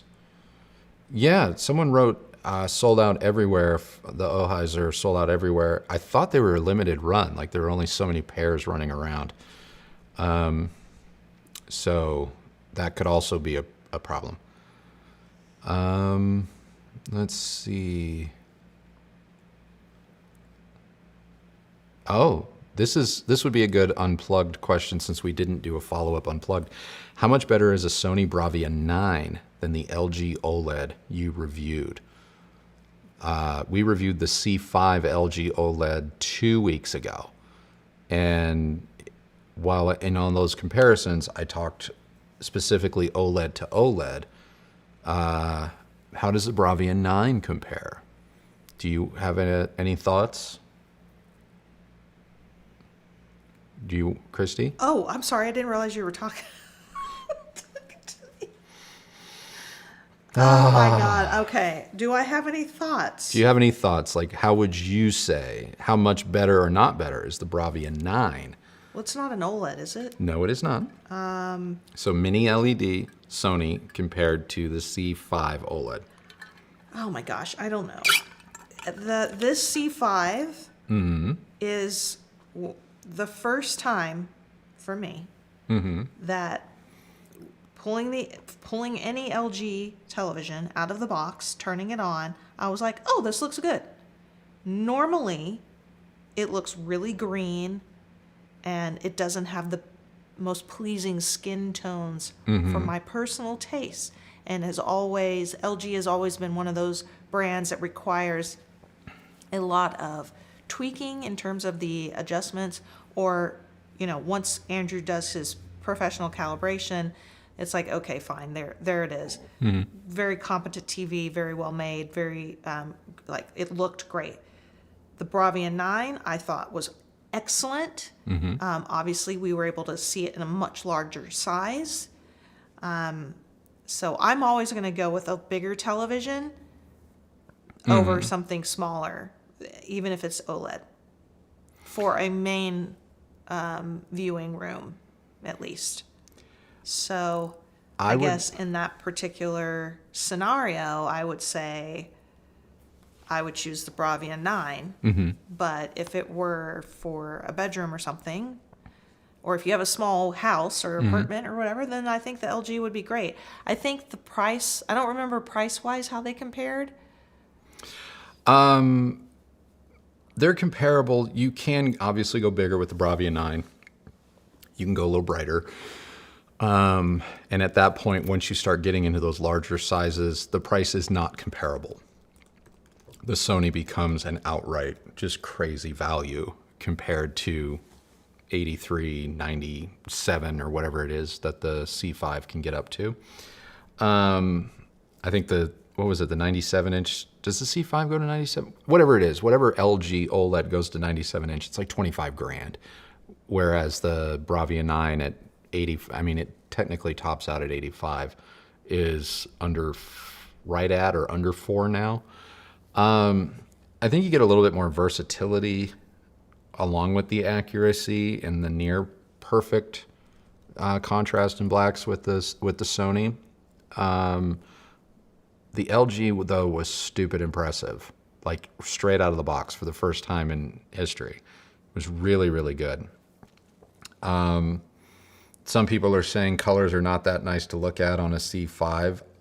Objectively, the standards, the SMPTE and Dolby and whatever standards disagree. I 100% disagree.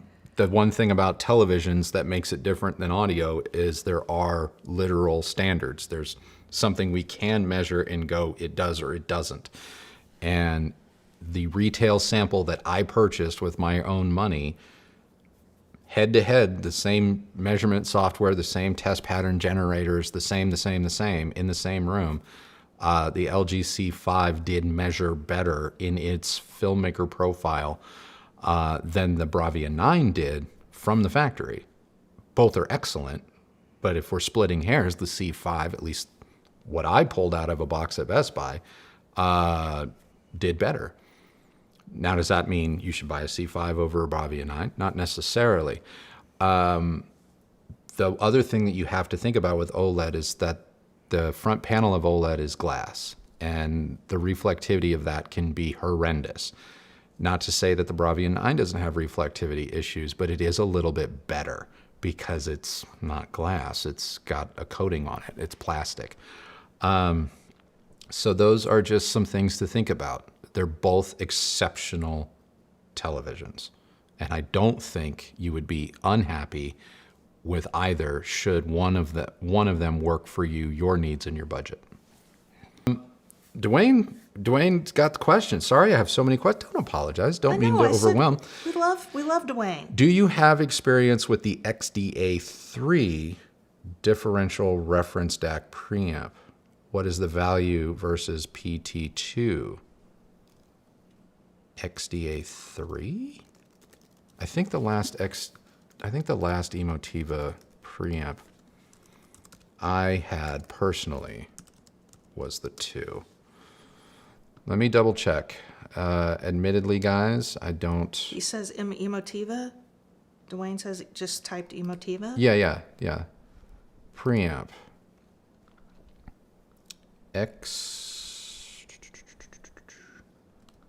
XDA3 differential deck.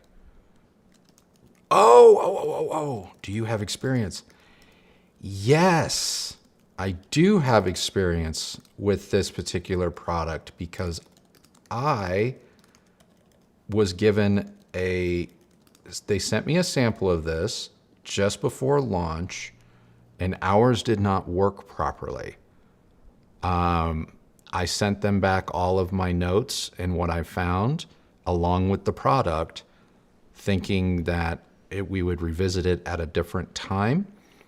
They thanked me for pointing some things out, and I was hoping to get like a firmware update or an updated unit and then review it, and that never happened.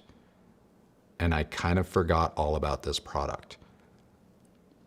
But to answer the question, my experience with it, albeit I got it before launch, so I don't know if it was final software, but mine never worked properly. Specifically, the HDMI implementation was buggy AF. The analog aspect of it, the DAC aspect of it was fine. I actually did not have any complaints there. But for me, the whole idea of this product was the HDMI connectivity, because I was genuinely interested in it as serving as a reference preamp for other amplifier reviews, and it just did not function that way for me. Could have been a one-off, don't know. And I have had no follow-up experience with it. So that's it. That's just my personal experience. I can't recommend it because mine never worked. So maybe I got a bad one, or maybe they fixed all of that and just never followed up with me to get me a new unit. But those are my thoughts. Thanks for, it took me a minute. I'm like, XDA. I was trying to think, I was like, aren't the preamps XPA? And then I was like, oh, the D, the DAC, got it. So. Somebody was asking about they referred to it as a new Emotiva product. Emotiva's got some new processors, if I'm not mistaken. And I asked, like, how new are we talking? Because to my knowledge, we haven't gotten any press releases, but... No, our contact over there hasn't sent me anything. I know that they have... Are they out yet, or... I don't know. They announce new stuff all of the time, but that doesn't mean that it's for sale yet. So I don't know. Someone's gonna have to fill us in as to what specific Emotiva products people are referring to. So yeah, Dwayne, that is my answer there. Let's see. I just saw that I had another question here, but now I can't find it. What? Wirehead wrote, with fans like that, who needs enemas? Yeah. That's funny. Yeah.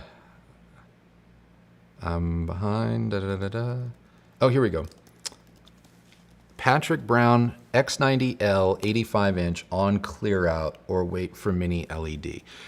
Okay, so we have the 98 X90L. That's been a reference point for us for some time. For the better part of like all of last year, that was kind of our reference TV. And while we openly admitted that there were some advantages to the mini LED systems from other TVs that we had experienced up until that point, there was just something about the X90L image that kept us coming back to it. It's still a phenomenal TV. If it's on close out, clear out, whatever verbiage you want to use, I have to imagine it's probably pretty inexpensive at this point.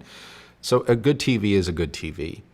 Would I say that it is now as competitive as some other now more sussed out mini LED TVs on the market? I mean, I wouldn't throw one away, just to have a newer television. It's still a good picture. But there are some mini LED TVs out there. Sony makes a few now themselves But TCL is another one that comes to mind that are going to probably be comparable in price today as a closeout price. X90L is now.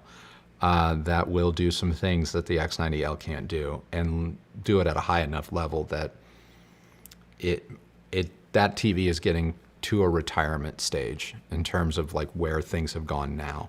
Still a great TV. If you own one, don't feel the need to look cross at it. But if you're on the market, QM7K, Bravia 7, those are going to give you a demonstrably better experience at that 85-inch size.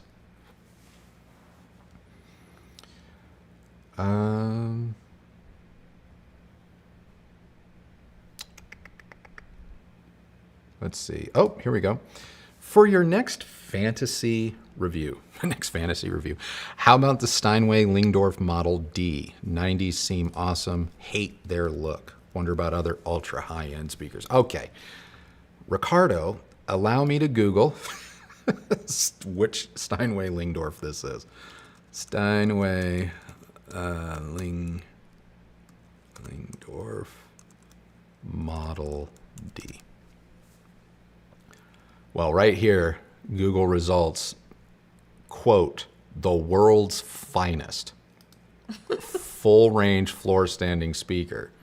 Well, don't mind if we do.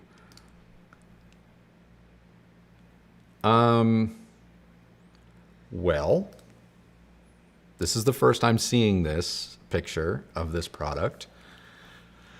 Boy,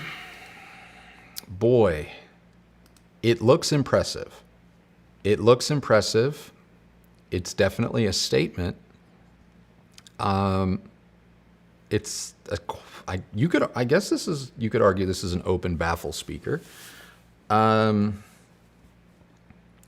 It's not really my cup of tea. That is a lot of vertical piano gloss black. Like, I just see a 7-foot mirror. In the right environment, I'm sure it is staggeringly beautiful. I don't like it in the red. I'll take the black, even though it's a mirror. But I could see if the 90s aren't your cup of tea visually because they're a bit, avant-garde or, dare I say, alien to some people. This is much more traditional, albeit also a little bit different. Steinway products historically, in my experience, have been finished to the utmost degree and have sounded really good. The last Steinway system I heard was on-wall based, and I was floored by it. So yeah, would I turn down a review of these? No. There's a pair of Burmeisters that are of interest to me, purely based on their just visual aesthetics that I'm kind of like, well, I'd like to spend some time with that. The problem that I have with some of those speakers is all of the other stuff that has to kind of go along with it for it, quote, to sound its absolute best. But yeah, they are pretty. I appreciate you pointing them out. Other ultra high-end speakers that I'm interested in, I mean, obviously the Watt Puppies behind me have been on my wish list for years for this channel, so I'm so glad that we finally made that happen. Gosh, I still really would love to hear a super high-end like Sonus Faber in this house. Good luck. We keep asking and we keep bringing it up, and nothing ever comes of it. We've had to postpone one of the Diablo Utopia speakers from Focal probably 3 times now, because every time they come available, and that's not Focal's fault, that's my fault. But every time they've become available, something has always come up that's gotten in the way of us saying, like, now's the time to do it. But that's another speaker that I would like to hear in-house. Gosh, I don't know. Oh, what's the brand that has the like really big round horn looking? Oh, Avant-Garde. Avant-Garde, right? Avant-Garde. Yes. Yeah, I would love to get Avant-Garde in this house. I've reached out to them multiple times and crickets. But that's another bucket list product for me to like spend appreciable time with to see how that goes down. I would love to even do an MBL review. Again, MBL, it's an omnidirectional ribbon speaker. I'm not a big fan of their looks, if I'm being 100% honest, and I don't like how big everything associated with MBL really is. But I would love to have that experience in a home to see what is it really like to live with something like that. Because it's one thing to see it in a show and be wowed. It's another thing to like, no, what is it like to live with this? And I'm getting real big on what is it like to actually live with this stuff. And because there's luxury and there's high end and there's superlative performance, and then there's reality. And reality isn't financial. I don't look at reality through like the financial lens. I look at it from who physically has these spaces that can accommodate, who physically has the electrical panel that can accommodate. You know, those are the things, those are questions that I often find myself starting to ask. But I would like that experience. Clem says, how about Magico? Not likely to happen, but I would totally say yes to it. Why is it not likely to happen? I believe the person who is now partially or entirely in charge of their kind of marketing isn't a real big fan of mine. He, I think he has said some semi-public or not so public things about me over the years, and now he's the guy to ask, if I'm not mistaken. So I'm not holding my breath on that one. But I would love a Magico opportunity. You know who I would actually also like to hear? Even though, what was it, 12, 15 years ago, they kicked me out of their CES room. I would love to try YG Acoustics in my house.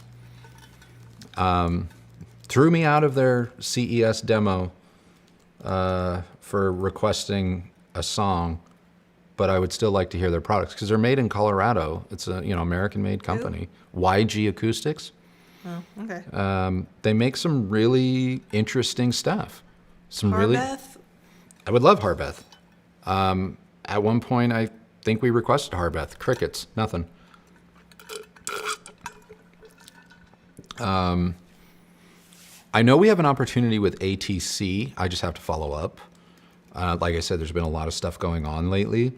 But ATC is a brand that is reached out, and they do have a couple of products that I'm actually really keen on.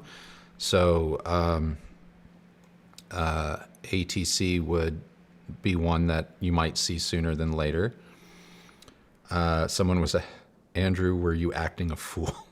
No, I just didn't want to, I just wanted to hear the YG speakers play something other than like taiko drumming, or however you say it, Japanese drumming. So yeah. Let's see. So yeah, that's kind of where I'm at. That's where I'm at. Harry writes, do you favor bass management with towers or something like the Cornwalls do you favor bass management with towers or something like that Cornwall when adding sub or subs, or does it matter to leave the mains full range plus the subs blended in? Historically, if I have the option or the ability to let a tower do its thing and play, or any speaker, honestly, unless I find that the lower octaves of a speaker due to bad construction or whatever cause for some sonic anomalies, I let a speaker do its thing. I don't like necessarily cutting a speaker's frequency and then bringing something else in. I try and let everything run as it was designed to run, and then feather the bass or the subwoofer in with it and blend it. And I try and do that as much as possible. unless, like I said, I run into an issue where it's like, oh, technically the speaker can do 40 hertz, but it's not a pretty 40 hertz. So if I cut it closer to 60, I don't get that weird noise out of the speaker and blah, blah, blah. That's what when I care, or I start playing with things like that. But more often than not, especially with something like a Cornwall, I'll just run it full range and then use some DSP to tighten it up if I need to, or like you said, feather in a sub and use DSP on the sub to blend it more seamlessly.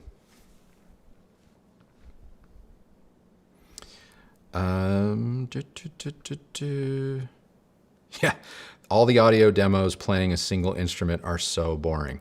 Yeah, I agree. And it also, it's a sleight of hand. It's kind of like test signals when people are testing like amplifiers, like sweeps and stuff. You know, it's like, ooh, 1 kilohertz. Okay, yeah, it does this at 1 kilohertz. How many amps have we discovered in the last couple of years that the second you take something off of like that single kilohertz test, completely fall to pieces, or in some instances catch fire? It's like sometimes you need something more complex or not kissed by the audiophile gods to really learn, you know, what can be done. Like, I will be the first one to admit, like, there are some speakers that I've heard. One of my very first Magnapan demos, and I'm not putting shade on Magnapan, but one of my very first experiences with Magnapan, this was going back 20 some years, was at a dealer in Ohio. And boy, they were just playing like Yo-Yo Ma solo works on it. And I will admit, it was very, very impressive. Very impressive, to the point where I was like, oh, did I just find my brand? And then after a couple of Yo-Yo Ma songs, I was like, here, put on, and I think I put on Coldplay's Rush of Blood to the Head. Not good. Not good. Now, subsequently, I've had other Magnapan models since then, and they've gotten better and better and better.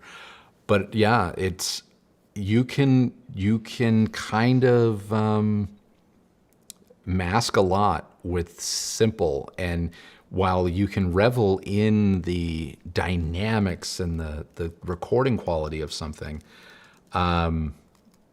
very easily when there's only one thing to focus on, it's a lot harder to be that wowed when there's a lot more other things going on too. And some speakers fall to pieces. So, yeah. Who's throwing up? What's this throw up emoji about? Hey, just real quick, Yeah. make sure you get to Venter's super chat. It was before, just before Harry's. Oh, It's an Emotiva question. I Venter. think. My apologies. The new Emotiva XMC2 Plus, RMC 1 Plus processors. They all have new HDMI switching and internal processor to fix a lot of the problems with past versions, but the lack of Dirac Live bass control. Thoughts? Yeah, but is it HDMI 2.1, or are we Well, still rocking No, hold on. 2 because you don't really need HDMI according to Emotiva's own? Okay. Hey. All right. Just They've moved I'm off just of spitting that. the facts. Okay. Let's see. I'm gonna go. I got I'm pulling up the site here. RMC. Okay, 2 Plus. Let me go to the XMC 2 Plus. HDMI 2.1 with 8K support, with Dolby Atmos, but it says parentheses coming soon. So does it or does it not have it? Let's assume it, okay, support, the XMC2 Plus has 8 HDMI video inputs and 2 HDMI video outs, all of which, and I'm reading this is a quote, all of which support HDMI 2.1, including fixed rate link for 8K video, fast port switching for lightning fast switching. That's a lot of fast in one sentence. Fast port switching for lightning fast switching. That's free gratis. Okay? To all of my Deadwood fans, that's a deep cut. Yeah. But that's free gratis Yeah, right they there. need a copy editor. Fast port switching for lightning fast switching with all 4K and most 8K video sources and variable refresh rate for great gaming experience. That was all one sentence. The XMC2 Plus also supports HDR color modes, including Dolby Vision, both HDR10 and HDR10 Plus. there's a typo, and HLG HDR color. Well, I hope the board wasn't as rushed as this copy. I love all of my friends at Emotiva, but there are more than a few grammatical errors in the announcement for their new board, Which we did not get. which we don't have. So on the same page, they are saying everything that I just read verbatim with the free gratis. But then up here above that paragraph that I just read, in parentheses under the headline, it says coming soon. So which is it? Is it still coming? Do they have it? I don't know. I haven't played with it. I don't know. I love Recovery One drone. So now gaming is a reference source. What? Shake my head. Well, I don't know. Hasn't Dan, We'll back it up. Okay, so when the new receivers came out, the BaseX receivers, Dan and Emotiva publicly, so I'm not outing anybody, I'm not throwing shade, they publicly kind of went on a bit of a press tour saying that you didn't need HDMI 2.1. You didn't need gaming features, you didn't need 8K. I believe those comments aged like cheese in the sun because, if I'm not mistaken, at their next traveling event, which was probably 4 to 6 weeks after the press about how you don't need this, it is my understanding that Emotiva announced all of these board upgrades. You are correct. To 8K, 4K 120. So suddenly, now you do need it. Coincidentally, this was all following your review of the MR1 or whatever L or whatever Yeah. it was, where you were like, why the heck are we still playing around with HDMI 2.0? Yeah. Well, it wasn't that I wasn't necessarily against it. Just come out and say that that's all it does or has. Don't levy a campaign, if you will, trying to convince people that they don't need it when at your price point, they can go to Marantz, Denon, Sony, and get it. You know what I mean? If you want to be focused on the amplification, if you want to be focused on the amplification aspect of your product and how that makes your product different or better, I'm all for it. Tell the story that you can tell, but don't tell the story you should tell, or don't tell a different story or try and convince people to accept a different story in that they don't need something that they have already been getting for 6 months, a year, 18 months in some cases, just because you can't provide it at this time. Look, if the plus means 8K, 4K 120 with gaming features and it fixes a bunch of bugs, obviously I'm all for it. I'm all for it. I am all for anything that makes a product better for the end user. And I'm all for anything that a company is doing to improve their customer base's user experience. So to that end, I wish Emotiva, Dan, everybody over there, the utmost success. I want them to succeed. But I know nothing about it, and I am excited by what, Vinter, what you're pointing out, but I'm also just as confused by literally visiting this page in real time with you all and reading what I'm reading. Like, is it here? Is it not? There's typos all over their own press stuff on the website. So it's like, well, what are we doing? So there's that. Does it lack Dirac Base Live bass control? I don't know. I can't comment on that. I like the full Dirac with bass control. You guys know that I do. Now that I've experienced it and played with it, when I'm integrating subwoofers and going for that maximum you are there, kick you in the gut theater experience, I like me some bass control. I do. And if I'm spending, let's see, the XMC2 Plus is the cheaper one. If I'm spending $4,000, I want it. I want it. That's a lot of money. $4,000, I want it. The RMC one, if it doesn't have it too, RMC one is $5,000. I want it. So that's all I'm going to say on that one.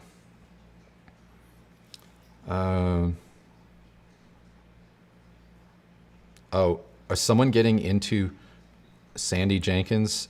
I'm not trying to call you out. I just see this comment. Are we getting into the whole 8K, you don't need it comment? Because that's like my favorite argument, yo. I think I've already addressed it. Okay. That we don't. Sandy's first comment was that we don't have 8K formats. My response was that filmmakers film in 8K. Mm-hmm. You may not be seeing it in 8K, but that doesn't mean the downsample isn't significantly better than what may have been filmed in 1080p or 4K. Well, yeah. So, I mean, I know that there are limitations with what we may be seeing as an end user, but that doesn't mean there are not plenty of people out in the world, even YouTubers, who aren't filming at these high resolutions.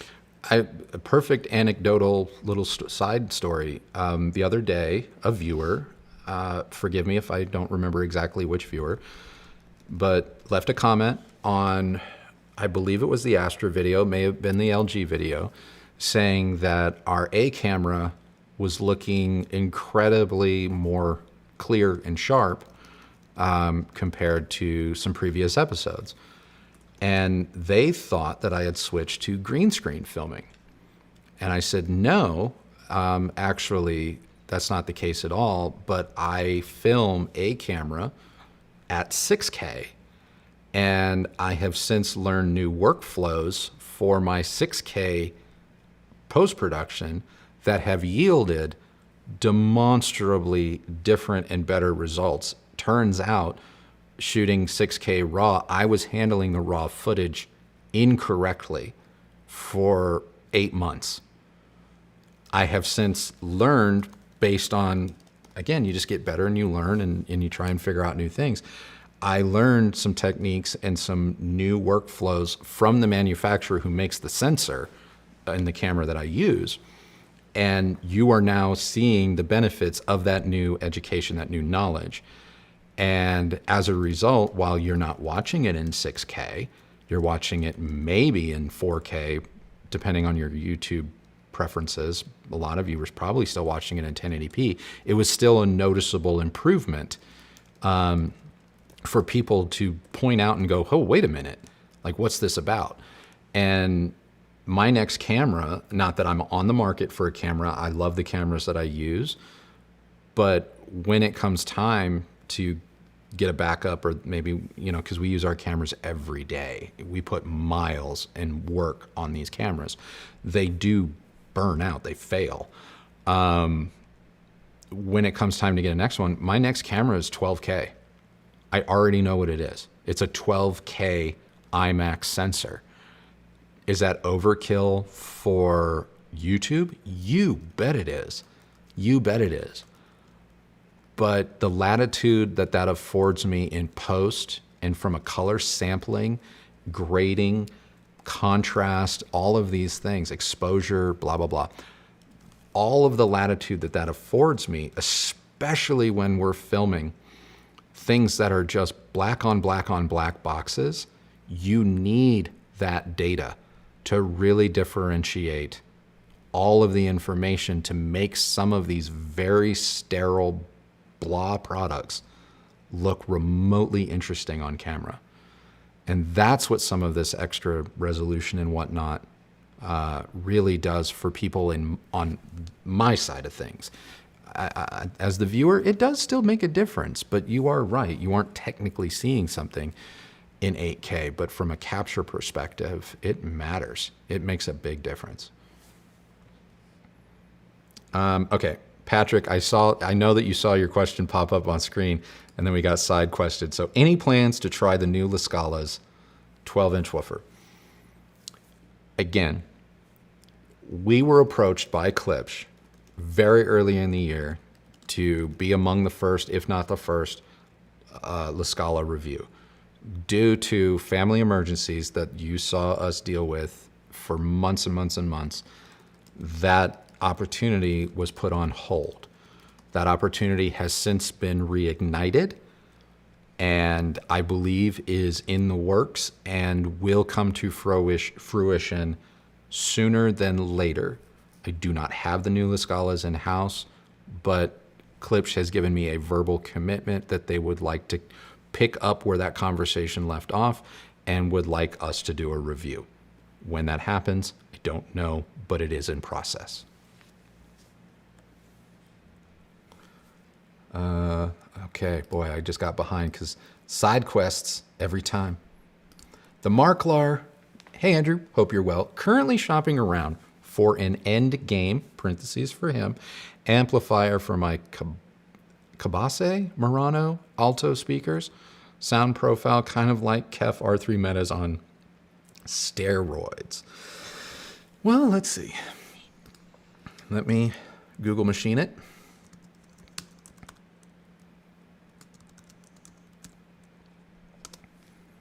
All right.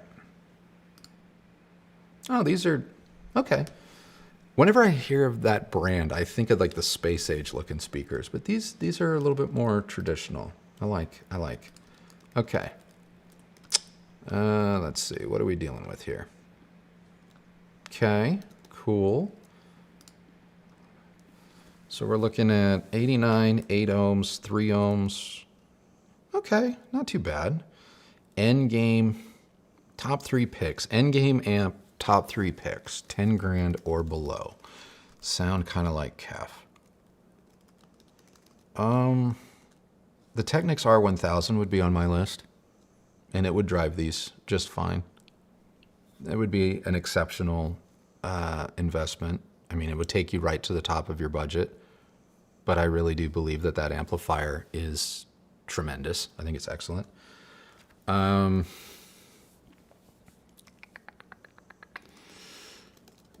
Astra takes you over your budget by double, so that's not on the table. The Musical Fidelity 600.2, New Vista 600.2 is 6 or 7 grand going off memory. That amplifier is amazing. It's big. It's bigger than most amplifiers. I may not fit in every rack, but if you can accommodate it and you have digital sources or streamers that you already own and like, there's very little that I can find fault with in that hybrid amplifier. It is phenomenal. That would make my list.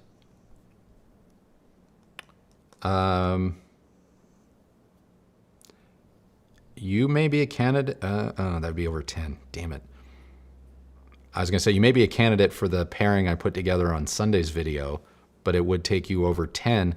However, the Macintosh 7200 with the new DAC chip in it, I think is 7.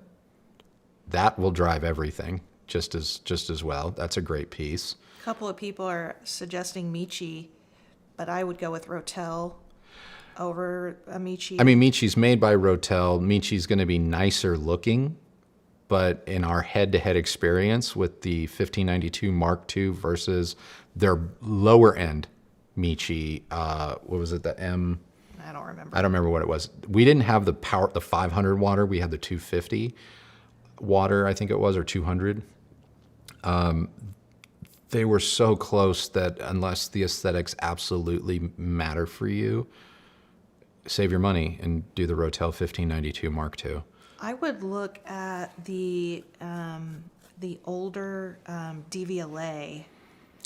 The 140 Pro could be an option, or the 200 Pro. Those are both about 7 grand now. Based on our experience with the Astra and the fact that those older DVLA Pros are still in circulation, being phased out in favor of the Astra, but they have a lot of the same tech, there is something to be said that there's a great performance to be had there. So those are some options. those are some options. I just dropped a link to those older amps Okay. for the Markler in the chat box. Okay. If you're curious. Yeah. But the Michi stuff would be, that's good to point out.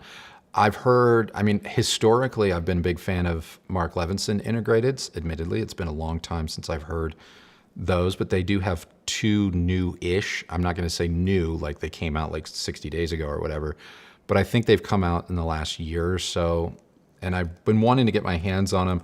I doubt Harman will take my call at the moment, so I might have to just slap leather later in the year and pick one up at Crutchfield. But there are two Mark Levinson Integrateds that show some promise that I'm interested in.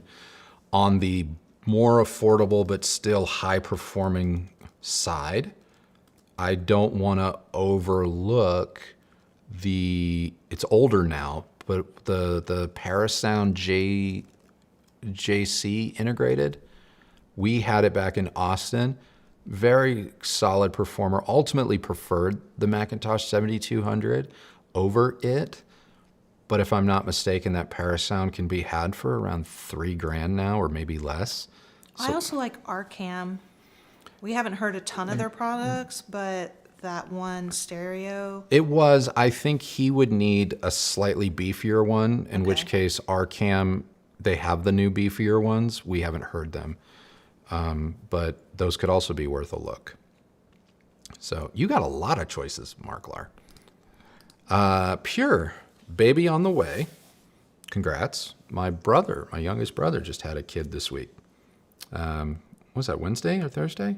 Just had their second child. Mm-hmm. Baby on the way, looking for low volume listening office setup, thinking Lumina 2s plus Marantz M1. Primary source is a PC. Thoughts? I have Focal Coras and love them. M1 has Dirac now. Oh, there was also a nested comment in Pure's super chat. Let me see if I can find it. Okay. Oh, come on. Open it. To clarify, Cora's 806 and 826Ds are in their home theater setup. Okay. I think the Lumina 2s with the Marantz M1 would be a great office setup. I think that would be a totally nice executive kind of system, and it would look the part too. I've been so busy here that I still have not dragged our M1 out and done the Dirac play with it. It's on my to-do list. It really is, but as I understand it, does have it. I think that you would be fine. Lumina 2s on an M1 with or without Dirac is something that we have in this house, have tried, and have been incredibly happy with it. Because it's going in an office, you might even be okay with the Lumina, the smaller one. Depends how much, subtle bass you want out of a bookshelf. But there is a Lumina 1 that is a little bit smaller than the Lumina 2. And you might be okay with even that in a small desktop-like setup. Just something to think about. Chris became a member. Thank you. And Ravi became a member. Really appreciate that, guys. Well, I got all caught up. There was a question that I wanted to throw your way. Okay. I gotta find it. If you find it, you throw it my way. Okay. Dale Harbison. Okay. Says, I don't think you should see it in the chat box just under Chris Klingerman's member notice. I don't think I can get a concise live response to this question, but I'll ask anyway. As reviewers, what defines the metrics to quality as systems evolve and grow? Great question. I love that question. But I'll ask anyways. As reviewers, what defines the metrics to quality as systems evolve and grow? Obviously, it is going to, in my opinion, it will likely vary person to person. Kind of like earlier in this stream, we were talking about how the law of diminishing returns exists. However, where that exists or what that means is going to vary person to person. So what defines the metrics to quality is going to vary. And But the question is, as reviewers, no, it's still going to vary. It's still going to vary. And it's also going to vary based on where in that reviewer's journey that person or persons find themselves. Because there appears to be somewhat of a cycle to the hi-fi hobby, as there are a lot of hobbies. When you're just starting out and maybe you don't have the breadth of knowledge or experience or hands-on or time or peek behind the curtain, if you will, blah, blah, blah. A lot of things are exciting. Everything's kind of new. There's greater opportunity for one-upism. And you're just sort of happy to be there, if that makes sense. And as things go on, you start to develop your own tastes. Even as a reviewer, you start to develop your own voice. And because you get exposed to things and your personality as an individual starts to kind of come out. And your priorities, as objective as you try and be, they find their way in there. And that is not to the detriment of your reviews. That is to the benefit of your reviews. And so you become a little bit more, I don't want to say judgmental, but you do become a little bit more, what's the word I'm looking for? Critical. And usually when the tastes start to evolve and become a little bit more critical, you start to maybe not be as impressed by certain things, and audiences, readers, whomever, they start to notice that, oh, you're leaving something behind, or you're going more up market, or I'm noticing more expensive stuff.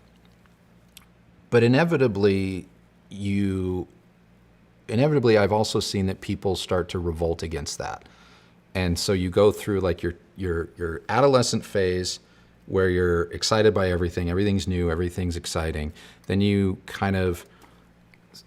in your young adult phase where you're aspirational, you're getting your first job, you're starting to slap leather a little bit and put something together that, feels right by you. And then you kind of revolt against that and you tear it all down. And there's like that truth to power stage of the story. And and then you kind of have a new identity out of that. And these are all cyclical kind of things. I think at the end of the day, the longer you do this is not tooting my own horn, because there are people that have done this way longer than me, but this is officially my 26th year talking about hi-fi and home theater professionally as a career. And for me, what defines the metrics to quality has changed dramatically in that 26 years. Because as I've gotten older, I've just gained an appreciation for different things that 19, 20-year-old me didn't care about at all. Like I would troubleshoot a problem. I would figure out a problem. There wasn't an inconvenience when I was 21, 22. It was cool to get into the menus and like, ooh, did you know? Like the first time someone showed me, don't go doing this, by the way, but the first time like I discovered service menus on a television. Oh, Panasonic Plasmas and their service menus. Oh, like Tweaker's Paradise. Yeah, I voided the warranty on a number of televisions, but who cares? I was a hobbyist. That kind of stuff annoys me now. Like it annoys me. Like who has time for that? Like just get it right. And so that's one of the ways that things have changed and evolved and done all of that. As things have gotten better and technology has improved, the delta for difference, the delta for what is good, bad, or best, the margins are razor thin now. And so it's almost always experience based. Like, what's going to leave you with the experience, the feeling that you want? Because if it's just about, can it produce this sound wave at a high level with low distortion, blah, blah, blah, there's over 1,000 products on a market at any given time that can do that. But can it produce that the way I want it to, frictionless, at a moment's notice in my life? That's different. That's different. So a lot of people, I'll take it back to the Astra review that we did last weekend. A lot of people took serious umbrage with the fact that that product cost what it cost. Understand, I have nothing to do with that, by the way, and people need to learn to stop leaving those comments on anyone's video. Like, DVLA called me up and they were like, Andrew, what do you think? And I was like, yeah, screw them, do 20 grand. That didn't happen. So bitching to me about it doesn't really do anything. I digress. What makes that amplifier great is the fact that in my life, it is near as makes no difference, frictionless.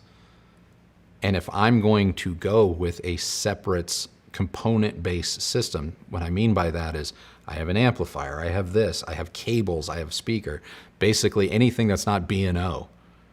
I still want an ease of use, an extension of my life, and I want superfluous performance to go with it. And the Astra did that.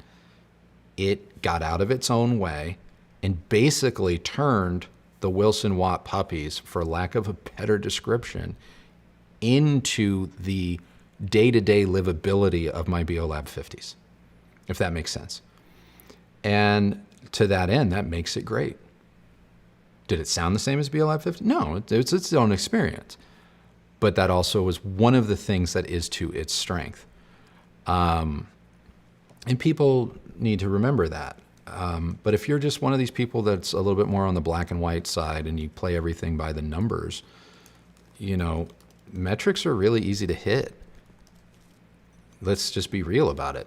Metrics are easy to hit. This is something that I talk about in Sunday's video, where it's like, yeah, I'm getting that level of performance, but there are other things that come with expectations and price tags and price points and brand cachet that does this product deliver on that? I don't know. So as systems grow and evolve, I think as systems grow and evolve, they've gotten better with ease. We're at a point now where the baseline of excellence is pretty much reached. You have to really go out of your way to find something or put together a system that sucks all around. Like, everything's kind of good now. So the metrics for me isn't like, can it reproduce quality sound, or can it decode this, or is it got this many nits? The metrics for me as systems evolve and grow is it frictionless for how I want to live? Is it frictionless in my day-to-day? And that's incredibly hard to pull off. It still is. There's still so much redundancy. There's still so much like nerdy crap where you have to, be Geek Squad and stuff like that, that people gloss over in their reviews. Just completely gloss over. Like, this literally doesn't work. I get it. This was $300 and technically it produced sound, but like, this part of the app is broken and people don't mention it. Like, when the Kaleidoscape, bringing it back to Kaleidoscape, like, they advertised it as a Dolby Vision compliant product. We got it in-house. It didn't do Dolby. It does now. But they put it out and it didn't do Dolby Vision, and they had no idea that it didn't do Dolby Vision. Until you told them. Until I told them. It doesn't work. And everyone was like, well, what do you mean? We got all these great reviews. Oh, you got great reviews by people that sell this stuff. When are they going to tell you it doesn't work? They have a vested interest in selling. They're literally a retailer. Now that's all been fixed, but that's one of those frictionless things. Like, this is a real problem. I went to go watch. I purposely did not watch Deadpool Wolverine until I got the Kaleidoscape system. And then I went to press play on it and it didn't work. That's a big problem in that frictionless aspect. It's all been fixed, and I totally would recommend Kaleidoscape if that's your bag. No harm, no foul, but that's how I kind of view your question. And I know that was a very long-winded answer off of maybe a potentially short peer, but that's how I see it. I also think I want to chime in a little Yeah, bit yeah. here, because I do believe, as you said, I think you were kind of quoting me, actually, that everything sounds pretty good. Everything is pretty good at this point, Yeah. this day and age. So for me, I look more at the personal user experience. Like, what was it like trying to get the product in-house? What's it like trying to get the product out of here? Well, that can be It unique could- to us. Yeah, but no, I don't think so. Okay. I don't think so. I think if you're involved with the company, you're a reflection of the company. True. While that is a smaller aspect of the equation for me, it still does contribute. The other thing that I look at is, what is the packaging like? Do they take care to package their own product? Yeah. Is the box flimsy? Which sometimes it is. Sometimes you're like, wow, I can't believe that survived the trip to get here. That happens a lot. Going even further into the packaging, like, did you consider the user experience in unboxing? Yeah. Like, I know there's a lot of, you kind of love them or hate them, like Sonos. Like a company like Sonos, Apple, Macintosh, even the Astra, the DVLA. Yeah. Like, the actual unboxing, opening of the product, taking it out, was an enjoyable experience. 100%. The user interface. Did they put any time and resources, financially and otherwise, into that? A lot of times you can tell that they didn't. And it's an afterthought or something. They've been using the same source code for years. Yeah. And it's like, come on. Give me a break here. Yeah. How can you look at this and be okay? Like, do more. The finishes. There are a lot of good finishes out there that are accessible even at a lower price point. Are you considering those for your product? Yeah. Are your screws exposed? Does your veneer line up correctly? Yeah. The little things. Yeah. Because if I'm going to spend my hard-earned money on something, I want it to be a good experience from start to finish. But that's just me. If you have a different expectation of something, then as long as you know what that expectation is, go with God. Yeah. But as a reviewer, especially considering we see so many products, Yeah. your expectations do rise, or they should, I think. They should. The bare minimum is just frankly not acceptable anymore. Yeah. Anyway. That was a great question. Great question. I have a couple more super chats here while we've been chit-chatting here. Raul writes, Q990F review versus Q990D sound and surround performance. I'm not sure how much of it is visible in the shot, but that review is underway as we speak. So stay very tuned. I'm not going to spoil anything there, but it is underway. Eric, happy upcoming July 4th. Looking into DAC Streamer. Any plans reviewing Hi-Fi Rose RS151 or TA DAC 200? I don't know how far back you go with us. I know that I've seen you around, Eric. On a live stream, this is probably getting up there over a year ago now.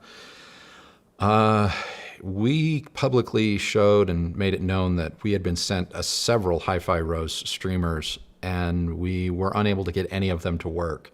And that was why we couldn't really comment on their performance or even recommend them, because I think we had 3 or 4 come through this house, and every single one of them had an issue.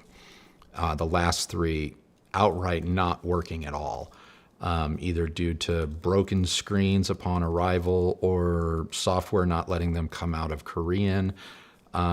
They just seem to they seem to have been struggling with QC problems at least a year ago, which is when we kind of waved goodbye to those types of products. I know nothing about the TA DAC 200, so I can't say. As far as, any plans on reviewing, I don't see us reviewing a Hi-Fi Rose streamer at the current present. And I personally am not really enamored all that much by the market segment of these DAC streamers. I feel like they've become so prolific in their reach, and not to say that they're all the same. I'm not saying that. But as a topic of conversation for me and my personal interests, I'm happy with what I have. It goes back to kind of that frictionless comment that I made 10 minutes ago. It's not something that I find myself dwelling on, the kind of DAC streamer of the week or month club. Now, you're referencing stuff that's a lot more higher end, at least in terms of price or perception. I'm not that familiar with what's going on in those upper echelons. And maybe that's to my detriment. I don't know. But neither of those are on my radar at the moment. Sorry. Are you going to review the SVS Ultra Evolution Pinnacle? Thanks for all the info over the years. I have no current plans to review any more speakers from the Ultra Evolution line. We did the Nanos. We obviously own and made the Titans a reference. We've had the center speaker. I'm satisfied as my curiosity with the brand and that line is now satiated. I think you can go up and down that line and achieve tremendous results. I don't believe that if that's the kind of sound that you like, the look you like, and the vibe that you like, I don't believe that you will be disappointed up and down that line. I think there's something in there for everyone, so long as that's a sound that you like, in which case I do consider them reference caliber products up and down the line. So I don't feel the need to revisit it. No. Random Help says... There's a question. Oh, there is? Super new to hi-fi, curious what your first really big purchase in the hobby was. Was it worth it? Random Help, super new to hi-fi. I'm curious what your first really big purchase was.